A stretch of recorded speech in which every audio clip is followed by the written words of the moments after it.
Video start करने से पहले मेरी आपसे दरख्वास्त है कि आप हमारे चैनल को सब्सक्राइब कर दीजिए, जिससे मुझे और ज्यादा वीडियोस बनाने के लिए मोटिवेशन मिल सके। ये सीजन 2 का स्पेशल एपिसोड है जिसमें क्वीन मेडूसा की स्टोरी बताई गई है। एपिसोड की स्टार्टिंग में हमें ये बताते हैं कि कई हजार साल पहले इंसान और सर्पेंट्स यानी सांपों के बीच युद्ध चला करता था। लेकिन जैसे जैसे इंसान अपनी पॉपुलेशन को बढ़ाने लगे वैसे वैसे इंसानों ने सांपों का जीना मुश्किल कर दिया और जितने भी सांप अब बच गए थे वो सब तगीर डेजर्ट के अंदर आकर रहने लगे थे। अब फिर हमें एक रेगिस्तान को दिखाते हैं जिसमें कुछ बुरे इंसान फीमेल स्नेक्स को गुलाम बनाकर कहीं ले जा रहे थे। धूप के कारण उन सभी गुलामों को प्यास लग जाती है और उनमें से एक इंसान से पानी मांगती है, जिस पर इंसान उसके पास आता है और उसको अब्यूज करके कहता है कि अगर पानी होता तो हम ही ना पी लेते उसे। अब तभी वहाँ उन्हें एक पानी का व्यापारी दिखता है जो उन्हीं की तरफ आ रहा था। अब वो सभी इंसान उस व्यापारी का पानी पीते हैं। व्यापारी उस फीमेल स्नेक को देखते हैं और उसके पास जाने लगते हैं। जब वो इंसान व्यापारी को सर्पेंट के पास जाता देखता है तो वो उसे रोकने की कोशिश करता है, लेकिन जैसे ही वो उसको छूता है वैसे ही वो बर्फ में बदल जाता है। अब इंसान के बाकी आदमी उस व्यापारी पर हमला करने के लिए आगे बढ़ते हैं, लेकिन वो व्यापारी अपनी आइस पावर से सबको फ्रीज कर देता है। और अब यहाँ से हमें ये पता चलता है कि ये इंसान और कोई नहीं बल्कि आइस एम्परर है। वो अब उस फीमेल लड़की के पास जाता है और उसे बताता है कि मेरे एक दोस्त ने तुम्हें बचाने के लिए भेजा है और तुम अब मेरे साथ चलो। अब दोनों एक जानवर पर बैठकर आगे बढ़ते हैं, जहाँ रास्ते में वो फीमेल स्नेक आइस एम्परर से बहुत सवाल करती है, जैसे कि वो कौन है और किसने उसे बचाने के लिए भेजा है और वो कहाँ जा रहे हैं। लेकिन आइस एम्परर उसकी किसी बात का जवाब नहीं देते। रास्ते में स्नेक वुमेन को कई अलग तरह के पौधे दिखते हैं जो असल में बहुत खतरनाक थे। वो अब आगे बढ़ ही रहे होते हैं कि तभी वहाँ एक काले कपड़े पहने आदमी आकर खड़ा हो जाता है और सीधे आइस एम्परर पर हमला कर देता है। दोनों में फाइट होने लगती है जिसमें दोनों ही बहुत खतरनाक तरीके से एक दूसरे पर अटैक करते हैं और अब उन दोनों में से कोई भी नहीं जीत रहा होता। अब आइस एम्परर उस वॉरियर से पूछता है कि तुम एक स्नेक वॉरियर हो, लेकिन मुझे क्यों मार रही हो? जिस पर वो स्नेक वॉरियर कहती है कि ये बात तुम्हें जानने की जरूरत नहीं और फिर वहाँ इल्यूजन क्रिएट करके उसे छलावा देने की कोशिश करती है, लेकिन आइस एम्परर उसके छलावे को तोड़ देते हैं और अब फिर से दोनों में आइकॉनिक लेवल की फाइट होने लगती है। लेकिन इस बार स्नेक वुमन आइस एम्परर को हराने में कामयाब हो जाती है और वो सीधे आइस एम्परर की गाड़ी के अंदर उस फीमेल स्नेक के पास जाने लगती है, लेकिन गाड़ी को खोलने पर उसे वहाँ फीमेल स्नेक नहीं दिखती। अब हमें पता चलता है कि आइस एम्परर को इस वुमन स्नेक के आने का पता था, इसीलिए उसने पहले ही फीमेल स्नेक को एक जगह छुपा दिया था। अब वो फिर फीमेल स्नेक को लेकर सीधे एक वाइन शॉप में जाता है। फीमेल स्नेक को ये लगता है कि कहीं वो इसको यहाँ बेच तो नहीं देगा। असल में फीमेल स्नेक को अपना पास्ट बिल्कुल याद नहीं था, उसे तो अपना नाम तक याद नहीं था कि आखिर वो है कौन। अब वो डरी सहमी सी आइस एम्परर के साथ वाइन शॉप के अंदर जाती है। रास्ते में उसे कई सारे अपने पुरानी मेमोरीज के विजन दिखते हैं, लेकिन वो कुछ समझ नहीं पाती आखिर ये सब क्या है। अब आइस एम्परर वाइन शॉप के ओनर के पास जाकर कहता है कि मैं इस लड़की को ले आया हूँ और अब तुम इस लड़की को लाने का इनाम मुझे दे दो। फीमेल स्नेक का शक अब यकीन में बदल जाता है और वो समझ जाती है कि आइस एम्परर एक अच्छा इंसान नहीं है। अब जब आइस एम्परर अपनी बात खत्म करता है और जब उसे बारटेंडर कोई जवाब नहीं देता तो वो उसके पास जाकर उसे देखता है तो वो उसे मरा हुआ पाता है। वो बारटेंडर के हाथ में जो महंगी वाली अंगूठी थी उसे उतार कर अपनी पेमेंट के रूप में अपने पास रख लेता है और वहाँ से जाने लगता है। फीमेल स्नेक पूछती है कि अब यहाँ मेरे साथ क्या होने वाला है, जिस पर आइस एम्परर उसे बताता है कि क्योंकि तुम्हें मंगाने वाला ओनर मर गया है इसलिए अब तुम फ्री हो। अब उस लड़की के पास अपना कोई नहीं था और उसे तो अपना नाम भी नहीं पता था। वो बेचारी अब कहाँ जाती, इसीलिए वो आइस एम्परर से रिक्वेस्ट करती है कि आप ही मुझे अपने साथ ले चलो, मैं आपकी गुलाम बनकर रह लूंगी। लेकिन आइस एम्परर उसे साफ मना कर देता है। अब आइस एम्परर वहाँ से जाने ही लगता है कि तभी वहाँ आसपास बहुत बड़ा भूकंप आने लगता है और तभी वहाँ स्नेक वॉरियर्स भी आ जाते हैं और उनके साथ वहाँ क्वीन मेडूसा भी होती है। एक इंसान स्नेक्स को देखकर उन पर हमला करने की सोचता है, लेकिन क्वीन मेडूसा उसे दूर से ही भस्म कर देती है। अब क्वीन मेडूसा बारटेंडर के पास आती है और उसे मरा हुआ देखती है। असल में ये बारटेंडर स्नेक वुमेन्स को यहाँ किडनैप करके मंगवाता था और उन्हें बेच दिया करता था। अब आइस एम्परर और वो फीमेल स्नेक नीचे की तरफ छुपे हुए थे। अब फीमेल स्नेक अपने ही जैसे और लोगों को देखकर उनसे मिलने की कोशिश करती है, लेकिन आइस एम्परर उसे उनसे मिलने नहीं देता। फीमेल स्नेक को अब और भी ज्यादा विजन्स आने लगते हैं और वो रोने लगती है। वही क्वीन मेडूसा को जब यहाँ पर कुछ नहीं मिलता तो वो यहाँ से चली जाती है। अब क्वीन मेडूसा के आदमी सभी लोगों को जो बार के अंदर मौजूद थे उनको बेरहमी से मार डालते हैं। अब आइस एम्परर और वो फीमेल स्नेक भी उनके जाने के बाद बाहर आते हैं और स्नेक वुमेन उसके साथ ट्रैवल करना शुरू करती है। आइस एम्परर ने जो पहले एक स्नेक वुमेन से लड़ाई की थी, उस लड़ाई में वुमेन स्नेक ने आइस एम्परर को काट लिया था, जिस वजह से आइस एम्परर के शोल्डर से होते हुए उसकी बॉडी तक पॉइजन फैलना शुरू हो गया था और अब आइस एम्परर थोड़ा थोड़ा बीमार भी होने लगा था। अब वो फिर चलते चलते बहुत दूर तक आ जाते हैं और चलने की वजह से फीमेल स्नेक थक जाती है। अब उन्हें खाने के लिए खाना चाहिए था और तभी उन्हें कुछ व्यापारी आते हुए नजर आते हैं। आइस एम्परर तुरंत उनके पास जाता है और उनसे खाना छीनने के लिए उन पर अटैक करने के लिए रेडी हो जाता है। अब ये देखकर फीमेल स्नेक तुरंत वहाँ आइस एम्परर को रोकती है और व्यापारियों से कहती है कि हमें सिर्फ खाना चाहिए। वो उन्हें अपना गले का लॉकेट उतारकर उनसे खाना मांगती है, लेकिन अब फिर भी आइस एम्परर उन सब पर अटैक कर उनको घायल कर देता है। फीमेल स्नेक आइस एम्परर पर बहुत गुस्सा होती है क्योंकि बिना लड़ाई किए भी ये खाना देने को तैयार थे, लेकिन आइस एम्परर वुमेन स्नेक को इन व्यापारियों की सच्चाई बताता है। ये सारे व्यापारी स्नेक वुमेन को बेचने का धंधा करते हैं और आइस एम्परर इन्हें रोकना चाह रहा था। अब तभी वो घायल हुए इंसान खड़े हो जाते हैं और अब वो आइस एम्परर पर हमला कर देते हैं। आइस एम्परर के सामने वो सब एक तुच्छ से इंसान थे और आइस एम्परर उन्हें आसानी से मार देता है। अब आइस एम्परर उन बंदी बनाई हुई स्नेक्स वुमेन के पास जाता है और उन स्नेक्स वुमेन को भी मारने लगता है, क्योंकि अगर ये स्नेक वुमेन वापस अपने शहर में गयी तो वो इंसानों की शिकायत क्वीन मेडुसा से जरूर करेंगी और क्वीन मेडुसा को गुस्सा आ जाएगा और फिर चारों तरफ इंसानों की लाश बिछ जाएंगी। इसलिए इस मैटर को आइस एम्परर यही इनको मार डालकर सुलझाने का डिसाइड करता है। लेकिन तभी फीमेल स्नेक वहाँ आती है और उसे मना करती है, लेकिन जब आइस एम्परर उसकी बात नहीं सुनता तो फीमेल स्नेक आइस एम्परर को धोबी पछाड़ देती है। आइस एम्परर के शरीर में पॉइजन था, इस वजह से वो एक बार गिरने के बाद बेहोशी हो जाते हैं और जब उनकी आँख खुलती है तो उन्हें पता चलता है कि इस फीमेल स्नेक ने उन सभी बंदी बनी हुई स्नेक्स को छोड़ दिया है। अब आइस एम्परर उसे गुस्सा होता है, लेकिन अब वो कर भी क्या सकता था, इसलिए अब वो दोनों इस डेजर्ट से बाहर जाने लगते हैं। अब वो दोनों रात में एक गुफा के अंदर जाते हैं जो असल में आइस एम्परर ने ही बनाई थी। उस गुफा के अंदर आइस एम्परर की हालत उस पॉइजन की वजह से और बिगड़ती जा रही थी। फीमेल स्नेक एक चाकू लेकर उस पॉइजन को हटाने का कोशिश करती है, लेकिन इतना करना भी सफिशिएंट नहीं था। इसीलिए आइस एम्परर को बचाने के लिए वो अपने मुंह से पॉइजन चूस कर बाहर फेंकने लगती है और अब कुछ देर बाद आइस एम्परर सही हो जाते हैं।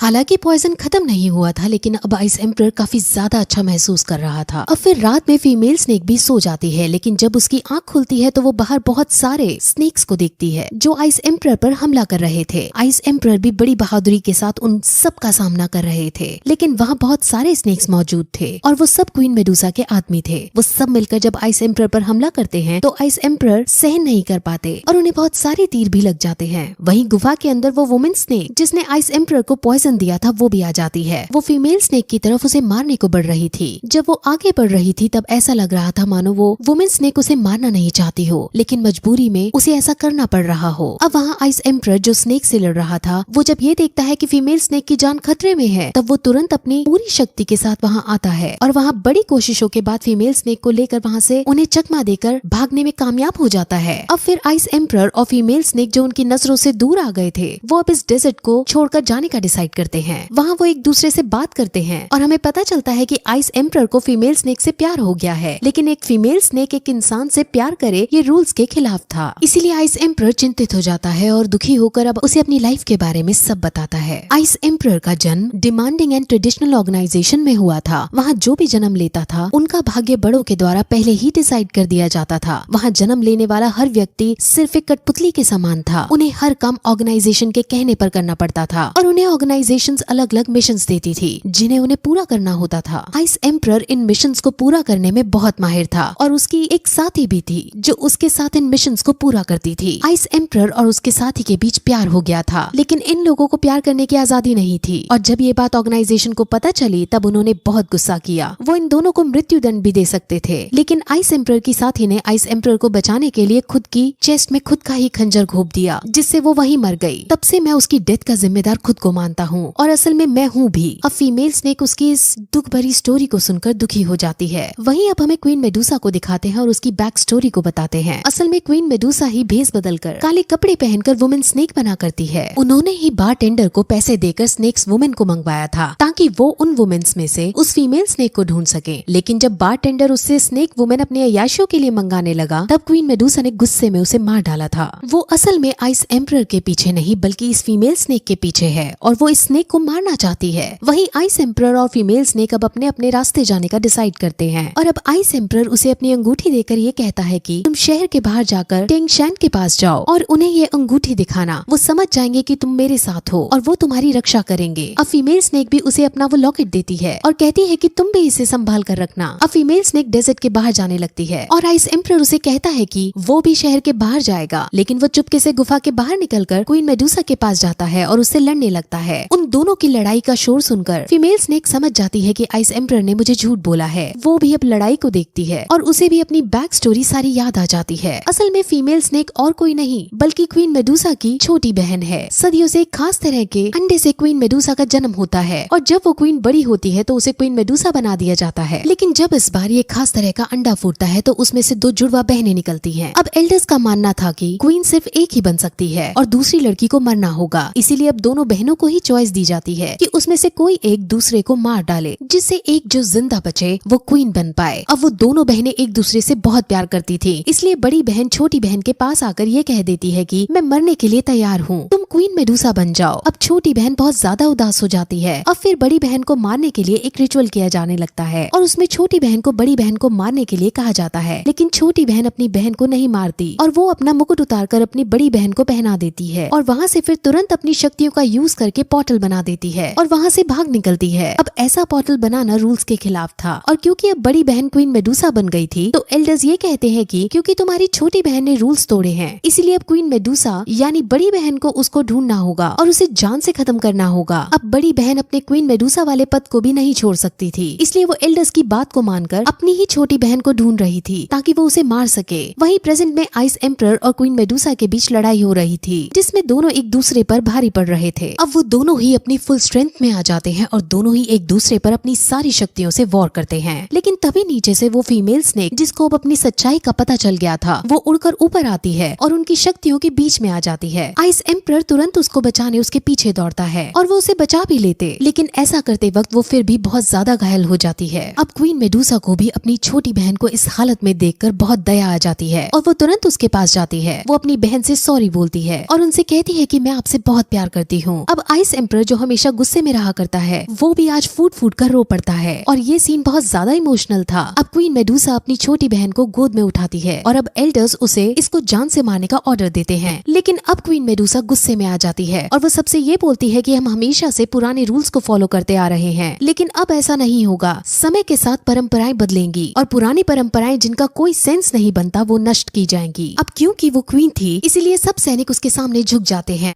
अब हम इसके आगे BTTS सीजन 5 की स्टोरी डिटेल में देखेंगे जिसमें मेड्यूसा का बहुत ही इम्पोर्टेंट रोल है और आपको मेड्यूसा और जियान की लव स्टोरी भी देखने को मिलेगी, तो प्लीज वीडियो को लास्ट तक जरूर देखें। जैसा कि लास्ट एपिसोड में हमने देखा कि जियान 3 ईयर एग्रीमेंट को पूरा करने के लिए यान सेक्ट के अंदर आ गया था और नयन रैन और जीवो के बीच फाइट होना शुरू हो गई थी। वहाँ प्रेसिडेंट फामा, आइस एम्परर और बाकी सब एल्डर्स भी मौजूद हैं और यान सेक्ट के सभी लोग इस फाइट को देख रहे हैं। अब पहले ये दोनों स्वॉर्ड से एक दूसरे पर हमला करते हैं, लेकिन उसके कुछ हद तक नयन रैन हारती हुई नजर आती है, जिस वजह से वो अब स्वॉर्ड्स को डुप्लीकेट करके एक साथ जियान पर हमला करती है और अब उनका मैच बहुत भीषण रूप ले रहा होता है। यान सेट के एम्परर और बाकी सब एल्डर्स जियान को देखकर उसकी तारीफ कर रहे होते हैं क्योंकि वो बहुत ज्यादा अच्छा लड़ रहा था। यान सेट के बाकी वॉरियर्स भी जियान और नयन रैन दोनों की तारीफ कर रहे थे क्योंकि आज पहली बार उन्होंने नयन रैन को फुल पोटेंशियल में लड़ते हुए देखा था। नयन रैन को आज किसी भी कीमत पर जीतना था क्योंकि आज के मैच से उसके सेट की इज्जत भी जुड़ी हुई थी।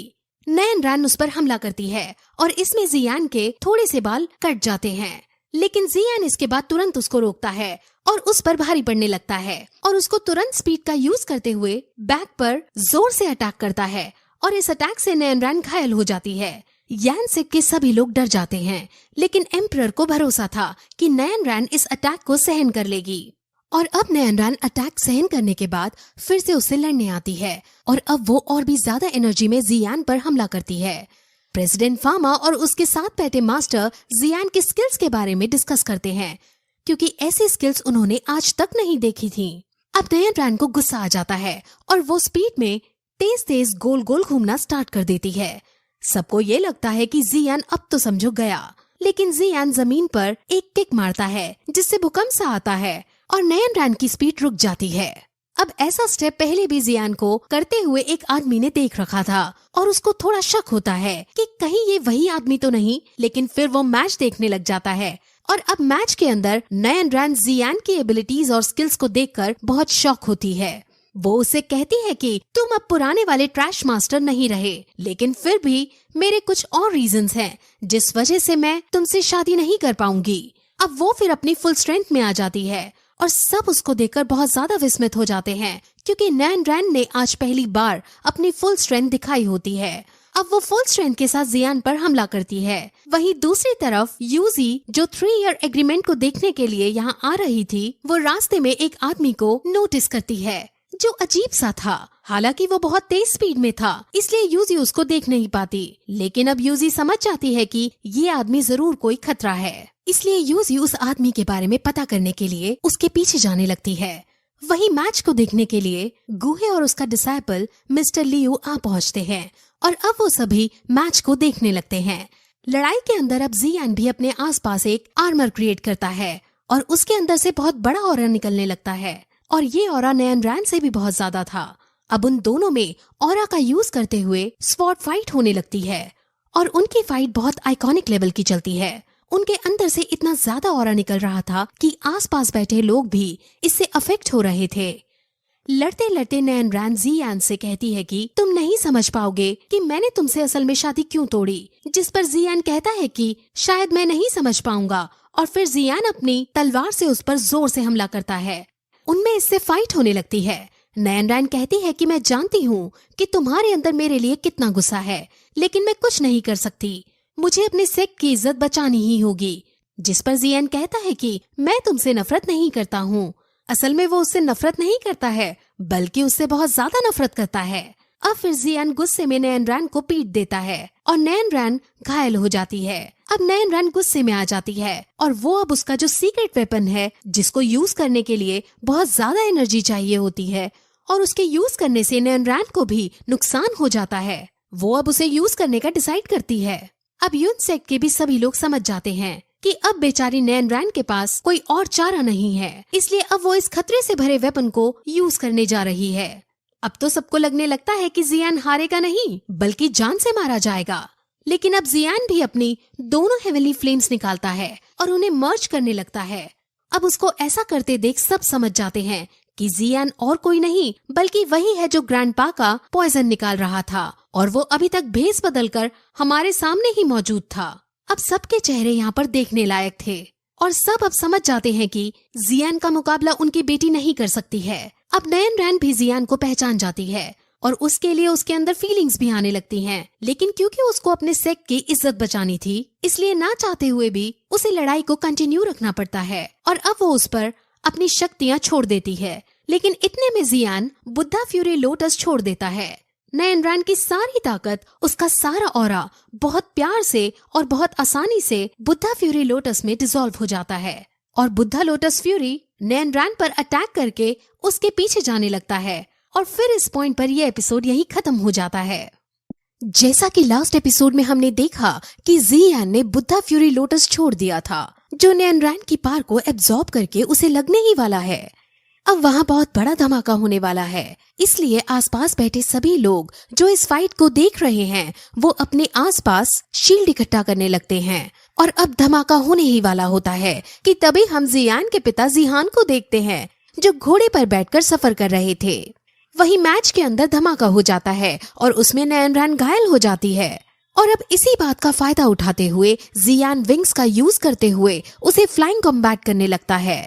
अब एयर कॉम्बैट में नैन रैन इतनी ताकतवर नहीं है जितना जियान है, इसीलिए अब यूनसेक के एम्परर को भी पता चल जाता है कि अब जीत किसकी होने वाली है। उसे डर भी लगने लगता है कि वो अब अपनी इज्जत कैसे बचाएगा।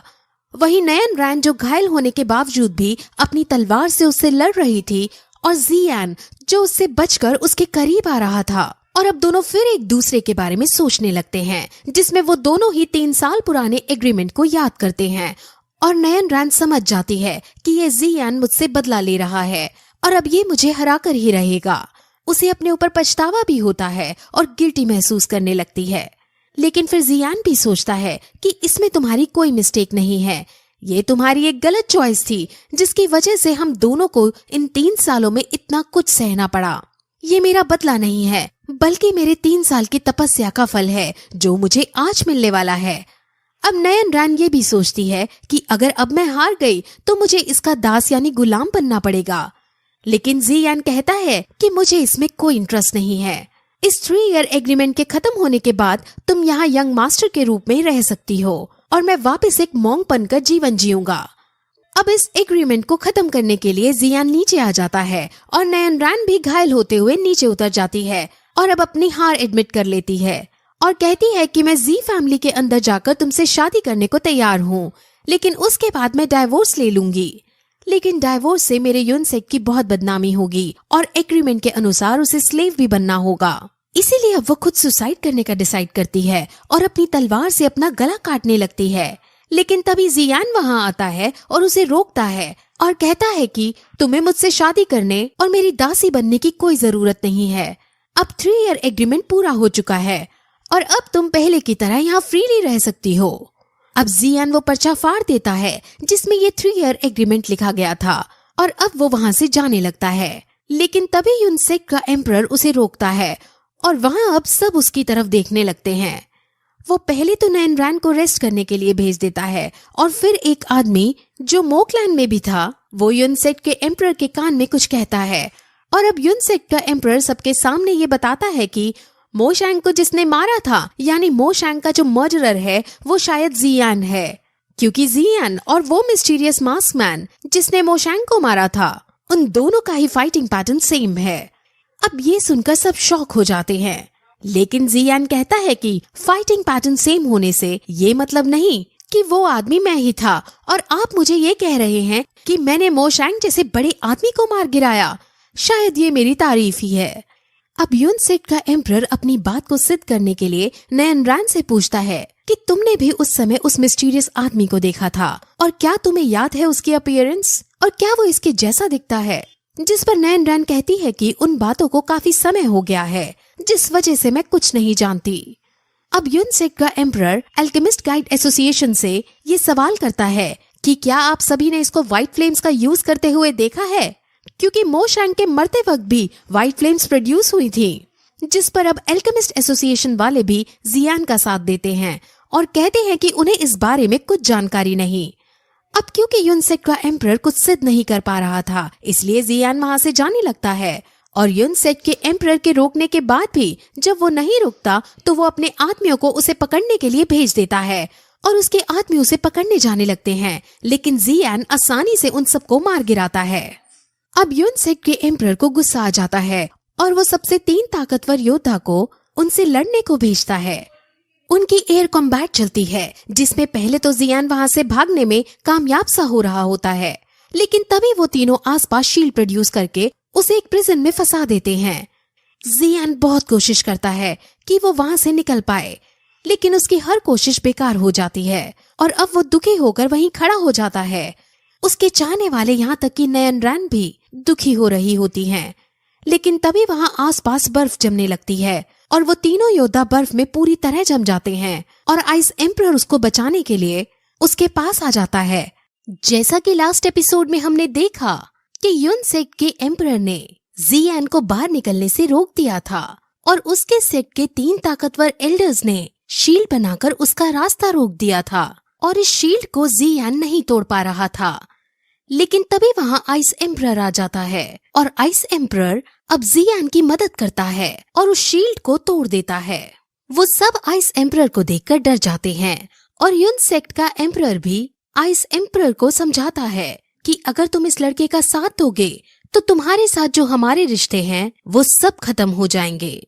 लेकिन इस धमकी से आइस एम्परर नहीं डरता, जिस वजह से अब वो एक और ताकतवर शील्ड क्रिएट करते हैं और अब उन पर अटैक करने जाते हैं।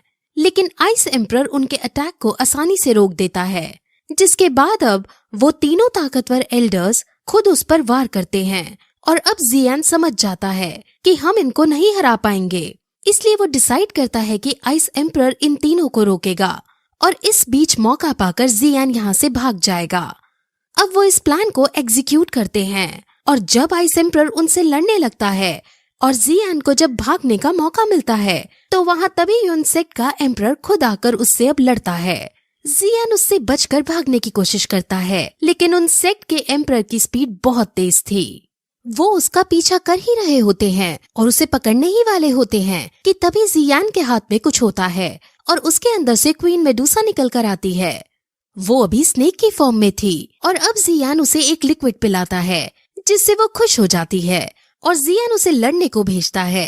जिस पर क्वीन मेडूसा खुशी खुशी आगे बढ़ती है और अपना एक बहुत बड़ा रूप धारण कर उससे लड़ने लगती है।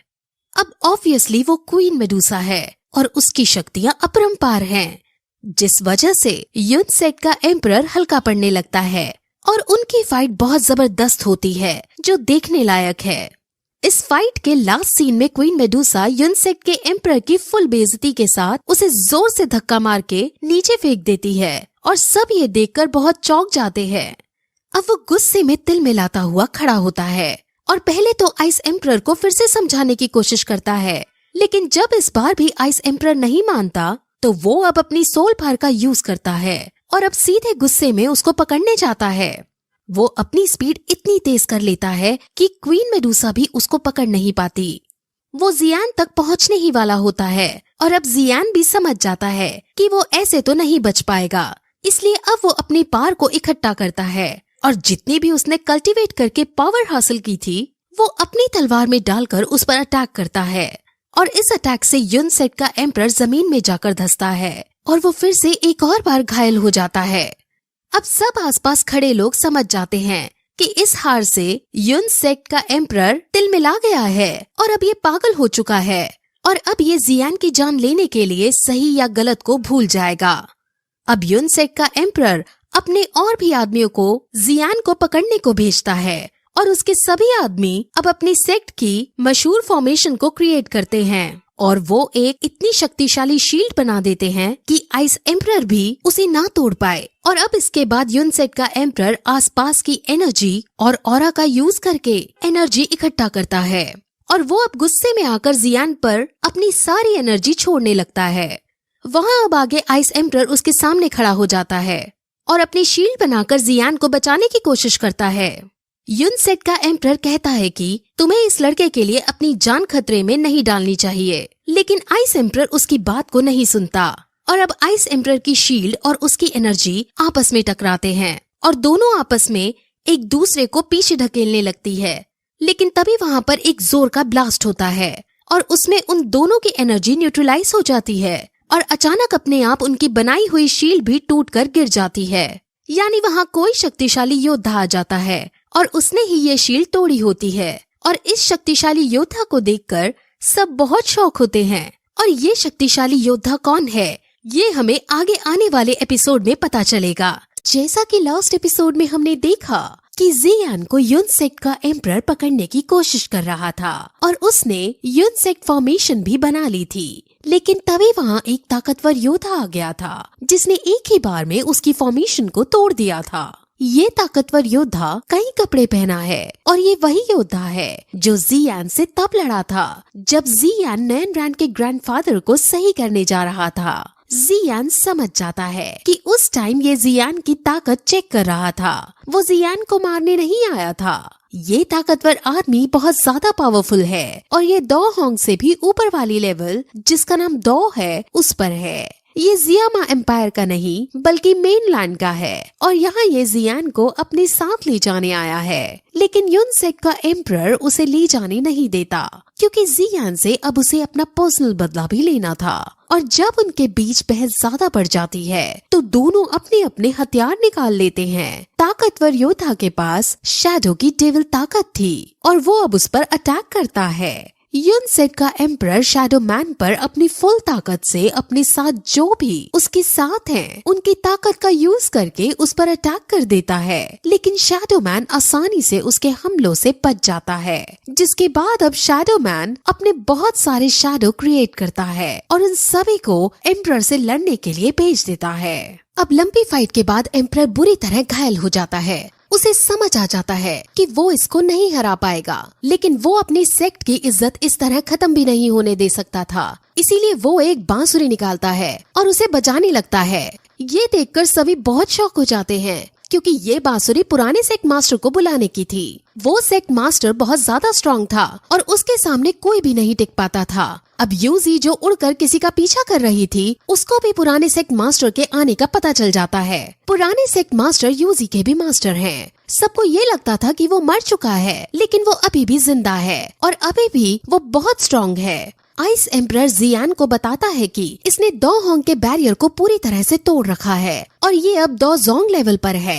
जियान को समझ आ जाता है कि वो अब मुसीबत में पड़ने वाला है, लेकिन आइस एम्परर उसे कहता है कि वो हमेशा जियान का साथ देगा, चाहे उसकी मृत्यु ही क्यों न हो जाए। जिस पर जियान उनको धन्यवाद बोलता है और उनका आभार प्रकट करता है।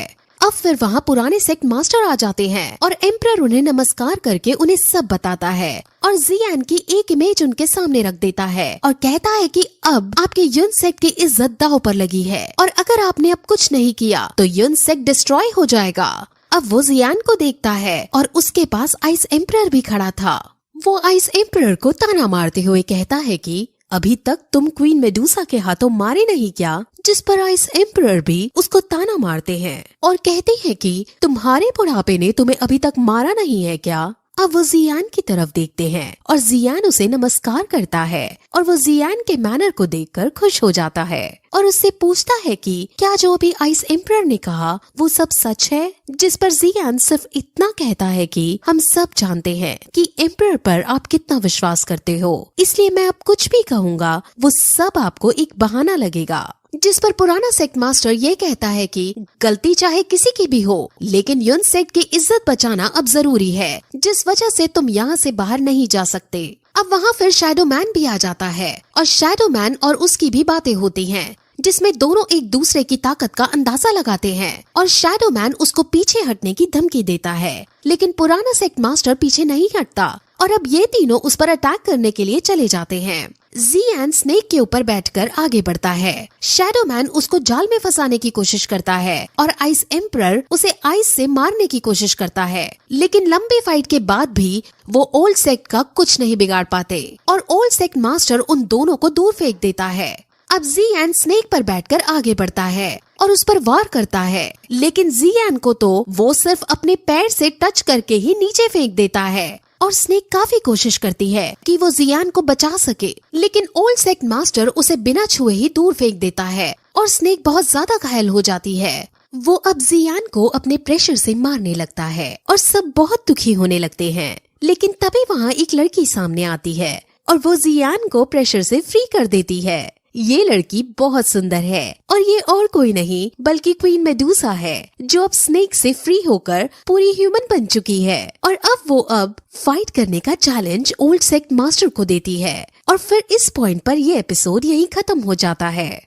जैसा कि लास्ट एपिसोड में हमने देखा कि युन सेक्ट के ओल्ड मास्टर जियान को युन सेक्ट के बाहर नहीं जाने दे रहे थे और उनके बीच फाइट हो रही थी, लेकिन तभी वहाँ क्वीन मेडुसा आ जाती है जो पूरी तरह से ह्यूमन बन चुकी थी। पुराने ओल्ड मास्टर का नाम युन शैन है और अब युन शैन क्वीन मेडुसा को देखकर शॉक होता है और उससे नॉर्मल बातें करता है कि तुम्हारी पावर्स पहले से बहुत ज्यादा बढ़ गई हैं और तुम अब ह्यूमन फॉर्म में आ चुकी हो। और वो ये पूछता है कि तुम इस बच्चे की जान की परवाह क्यों कर रही हो, जिस पर क्वीन मेडुसा बताती है कि उसको इसकी जान से कोई मतलब नहीं, लेकिन ये बच्चा मेरे लिए एक पिल बनाने वाला है, जिस वजह से मुझे इसकी जान बचानी ही होगी। प्रेजेंट टाइम का मास्टर युन शैन को क्वीन मेडुसा की बात मानने से मना करता है और कहता है कि आप जियान को मत जाने दो, लेकिन युन शैन अब अपनी एनर्जी छोड़कर उसको धक्का दे देता है और उसे शांत रहने को कहता है, क्योंकि उसे पता था कि क्वीन मेडुसा मुझे आसानी से हरा देगी। वो कितना भी शक्तिशाली हो, लेकिन क्वीन मेडुसा तो क्वीन मेडुसा है। वो क्वीन मेडुसा को रास्ता दे देता है और अब फाइनली जियान क्वीन मेडुसा के साथ वहाँ से निकल जाता है। अब फिर प्रेजेंट टाइम का मास्टर युन शैन के पास आता है और वो उससे बातें करने लगता है, जिसमें युन शैन को ये पता चलता है कि जियान जियो ट्राइब से ताल्लुक रखता है और ये जिहान का बेटा है। ये सुनकर वो एक अजीब सी इविल स्माइल देता है। वहीं अब यूजी आ पहुँचती है और वो नयन रैन के पास जाती है। नयन रैन बहुत ज्यादा रो रही थी और यूजी अब उसे संभालती है। वहीं अब जियान जो क्वीन मेडुसा के साथ आगे बढ़ रहा होता है, वहाँ आइस एम्परर और मिस्टीरियस शैडो मैन भी आते हैं। आइस एम्परर का जो जियान के साथ कॉन्ट्रैक्ट था कि 3 ईयर एग्रीमेंट तक उसे जियान का साथ देना होगा, वो अब पूरा हो गया था, जिस वजह से अब आइस एम्परर जाना चाहता है। आइस एम्परर ने जियान के साथ अच्छा समय बिताया है और दोनों के बीच अच्छी बॉन्डिंग हो गई थी, इसलिए विदा लेते वक्त दोनों बहुत इमोशनल हो जाते हैं। अब शैडो मैन जियान के पास आता है और वो भी जियान से कहता है कि मेरा मिशन पूरा हुआ है और अब तुम सेफली यूनसेक से बाहर आ गए हो, जिस वजह से मुझे अब जाना होगा और तुम्हें अब जल्दी से और स्ट्रॉन्ग होना होगा, वरना तुम भी मेरी तरह अपने पसंदीदा लोगों को खो दोगे। अब इसका मतलब जियान नहीं समझ पाता, लेकिन शैडो मैन सिर्फ उसे इतना कहता है कि समय तुम्हें सब समझा देगा और फिर वो वहाँ से चला जाता है। अब फिर जियान क्वीन मेडुसा के पास जाते हैं और क्वीन मेडुसा उसे रॉन्ग लिंक पिल बनवाना चाहती थी, क्योंकि उसे अभी भी अपनी बॉडी को फुल रिकवर करने के लिए ये मेडिसिन चाहिए। वो अब जियान को धमकी देती है और कहती है कि अगर तुमने 1 साल के अंदर ये मेडिसिन नहीं बनाई तो तुम्हें मैं मार दूंगी। जियान को उससे डरना चाहिए था, लेकिन क्वीन मेडुसा की सुंदरता से वो नर्वस रहा करता था और वैसे भी उसे ये मेडिसिन अपने मास्टर को जगाने के लिए भी चाहिए थी, इसलिए वो मान जाता है। अब वो सबसे पहले उतन सिटी जाकर अपने फादर से मिलना चाहता है और अब वो फिर वही करने के लिए निकलता है, लेकिन रास्ते में उसे इस पिल को बनाने के इंग्रेडिएंट्स भी ढूंढने थे, इसलिए वो अलग अलग जंगल, अलग अलग शॉप्स में जाकर इंग्रेडिएंट्स ढूंढता है। उसे ऐसा करने में बहुत स्ट्रगल करना पड़ता है, लेकिन उसे इस मेडिसिन के इंग्रेडिएंट्स कहीं नहीं मिलते। जियान जब जब इंग्रेडिएंट्स ढूंढता था तब तब क्वीन मेडुसा आराम से फल खाती थी और ये सीन बहुत फनी एंगल ले लेता है, क्योंकि हम जियान जैसे शक्तिशाली योद्धा को एक लड़की से डरकर ऐसे काम करते हुए देख रहे हैं। फ्यूचर में क्वीन मेडुसा और जियान के बीच बहुत कुछ होने वाला है, इसलिए क्वीन मेडुसा का नेचर और उसके बिहेवियर को जानना हमारे लिए इम्पोर्टेंट हो जाता है। अब फिर कई जगह पर ढूंढने के बाद भी जियान को जब कुछ नहीं मिलता तो वो उदास होकर आगे बढ़ने लगता है, लेकिन तभी जियान नोटिस करता है कि क्वीन मेडुसा ने पैरों में कुछ नहीं पहना है, इसलिए वो फिर एक शू शॉप पर जाता है और वहाँ पर क्वीन मेडुसा फिर अपने लिए शू देखने लगती है। वहाँ की शॉपकीपर बहुत फनी और रोमांटिक टाइप की थी और वो क्वीन मेडुसा को जियान की वाइफ समझ जियान को छेड़ने लगती है और ये सुनकर क्वीन मेडुसा को गुस्सा आ जाता है और वो गुस्से में जैसे ही शॉपकीपर की तरफ देखती है वैसे ही वहाँ रखा एक जार टूट जाता है। अब शॉपकीपर डर के तुरंत कुछ सीक्रेट डोर खोलने लगती है और ऐसा लगता है मानो वो स्पेशल फोर्स बुला रही हो, लेकिन तभी वहाँ एक शानदार महंगे वाला शू आ जाता है और शॉपकीपर कहती है कि आप जैसी शक्तिशाली लड़की के लिए ये शू परफेक्ट रहेंगे। अब फिर क्वीन मेडुसा इन शूज को देखती है और उसे ये पसंद आ जाते हैं और वो इन्हें पहन लेती है, लेकिन तभी हम वहाँ एक अय्याश आदमी को देखते हैं जो शॉप के अंदर आता है और वो वहाँ दादागिरी करने लगता है। वो शॉपकीपर को चाकू से धमकाकर साइड कर देता है और फिर अपनी लड़की से जो भी उसको पसंद है वो शू ले लेने को कहता है। उसे जो शू पसंद नहीं आ रहे थे वो उन शूज को फेंक रहा था और फिर लड़की क्वीन मेडुसा को देखती है। जो शूज अभी क्वीन मेडुसा ने लिए थे वो लड़की अब उन शूज को लेना चाहती है और वो क्वीन मेडुसा से इन्हें उतारने को कहती है और उनमें अब बहस हो जाती है और अब लड़की का वो अय्याश मर्द सामने आकर अटैक करता है और जियान उसे रोकने की कोशिश करता है, लेकिन वो लड़का बहुत शक्तिशाली था जिस वजह से जियान को धक्का पड़ जाता है और वो क्वीन मेडुसा के ऊपर जाकर गिरता है। ये सीन जियान के लिए बहुत एम्बैरेसिंग था, लेकिन अब क्वीन मेडुसा सबसे पहले तो जियान को दूर फेंक देती है क्योंकि जियान उसके बहुत नजदीक आ गया था और जियान को फेंकने के बाद वो फिर वहाँ उस लड़के को बुरी तरह से पीट डालती है, जिसके बाद सब क्वीन मेडुसा की ताकत को समझ जाते हैं। वहीं दूसरी तरफ हम उटान सिटी में जियान के ट्राइब को देखते हैं। वहाँ पर किसी ने अटैक कर दिया था और जीहान और बाकी सब मिलकर भी उन्हें नहीं हरा पा रहे थे और जीहान अब फिर उनके सामने जाता है और उनसे उनकी आइडेंटिटी पूछता है और ये भी पूछता है कि आखिर तुम हमें मारना क्यों चाहते हो, जिस पर वो कुछ जवाब नहीं देता। और जब उसे ये पता चलता है कि ये जो सामने मुझसे बात कर रहा है ये जीहान है तो वो तुरंत जीहान पर अटैक कर देता है। जैसा कि लास्ट एपिसोड में हमने देखा कि जियान क्वीन मेडुसा की हेल्प से यूनसेक से आसानी से बाहर निकल गया था और अब वो क्वीन मेडुसा के लिए मेडिसिन बनाने की पिल ढूंढ रहा था। वहीं दूसरी तरफ यूनसेक ने अपनी बेइज्जती का बदला लेने के लिए अपने वॉरियर्स जीहान पर अटैक करने के लिए भेजे थे और अब उन सभी ने जियाओ फैमिली पर हमला कर दिया था। जियाओ फैमिली इतनी स्ट्रॉन्ग फैमिली नहीं थी कि वो यूनसेक का सामना कर पाए और अब वॉरियर्स जीहान को घेर लेते हैं और उसे पीटने लगते हैं। उस वॉरियर को ऑर्डर मिले थे कि उसे जीहान को जान से मार डालना है, लेकिन वॉरियर उसे तड़पा तड़पा कर मारना चाहता है। इसलिए वो वहाँ पर अगरबत्ती जलाता है और कहता है कि अगर तुम इन अगरबत्तियों के बुझने तक जिंदा खड़े रहे तो मैं तुम्हें और तुम्हारे आदमियों को छोड़ दूंगा। अब वो फिर जीहान को पीटने लगता है और उसके साथ ही वॉरियर भी जीहान को खूब पीटते हैं। वो जीहान की बॉडी के जॉइंट्स एक एक करके तोड़ने लगता है और जीहान को इंटरनल ब्लीडिंग भी होने लगती है। बाकी सब लोग ये देखकर बहुत रो रहे होते हैं, लेकिन जीहान ने खुद उनको अपने पास आने से मना किया था क्योंकि वो जानता था कि हम सब मिलकर भी इन्हें नहीं हरा पाएंगे। अब वो जीहान की बॉडी की सारी हड्डी तोड़कर बाकी लोगों को मारने के लिए आगे बढ़ने लगता है, लेकिन तभी बेहोश पड़ा जीहान उन्हें खड़ा होकर कहता है कि मैं अभी मरा नहीं हूँ। उसके आसपास फ्लेम्स जलने लगती हैं और अगरबत्ती अब बुझने वाली थी और वॉरियर्स जीहान को जिंदा नहीं छोड़ सकते थे। इसलिए वो कहता है कि मैंने मन बदल लिया है और मैं अगरबत्ती वाला खेल और नहीं खेलना चाहता हूँ, और फिर वो उन पर अटैक करने के लिए दोबारा जाता है। अब जीहान फ्यूरी टाइगर का यूज करते हुए उन पर हमला करता है और उनको घायल करने में सक्षम भी हो पाता है, लेकिन फिर भी यूनसेक के वॉरियर्स ज्यादा ताकतवर थे और इस वजह से वो अब वहाँ से भागना ही बेहतर समझता है। तीनों वॉरियर्स जीहान का पीछा करते हैं और उसको मारने की कोशिश करते हैं, लेकिन जीहान एक खाई से नीचे कूद जाता है। वहीं दूसरी तरफ हम जियान और क्वीन मेडुसा को देखते हैं जो एक रेस्टोरेंट के अंदर बैठे थे और उनकी पास वाली मेज पर कुछ लोग नैनब्रान और जियान के बारे में बातें कर रहे थे। वो जियान की तारीफ कर रहे थे और कह रहे थे कि जियान सच में बहुत शक्तिशाली इंसान है और उसकी मदद करने के लिए 2 ओल्ड मास्टर भी आए थे और यहाँ तक कि क्वीन मेडुसा भी जियान की मदद करने को प्रकट हो गई थी। जियान का इन्फ्लुएंस सच में बहुत ज्यादा है। वो ये भी बात कर रहे थे कि जियान ने एल्केमी कॉन्फ्रेंस में जाकर फर्स्ट रैंक हासिल की थी। वो लोग जियान से काफी ज्यादा प्रभावित थे और वो जियान की तरह बनना चाहते थे। क्वीन मेडुसा और जियान भी उनकी ये सब बातें सुन रहे थे और क्वीन मेडुसा जियान से कहती है कि तुम्हारी फैन फॉलोइंग कुछ ज्यादा ही बढ़ रही है, जिसके बाद अब वो दोनों रेस्टोरेंट से जाने लगते हैं। लेकिन तभी वो उनकी और भी बातें सुनते हैं जिसमें वो ये कह रहे थे कि जियान के ऐसे सब करने से यूनसेक को गुस्सा आ गया है और यूनसेक ने जियाओ फैमिली पर हमला कर दिया है और जियाओ फैमिली बहुत बुरे फेज से गुजर रही है। अब ये सुनकर जियान के पैरों तले जमीन खिसक जाती है और वो उनसे पूछता है कि आखिर जियाओ फैमिली को क्या हुआ। अब जब ये सारी बातें उसे पता चलती हैं, तो वो तुरंत अपने घर की तरफ बढ़ने लगता है।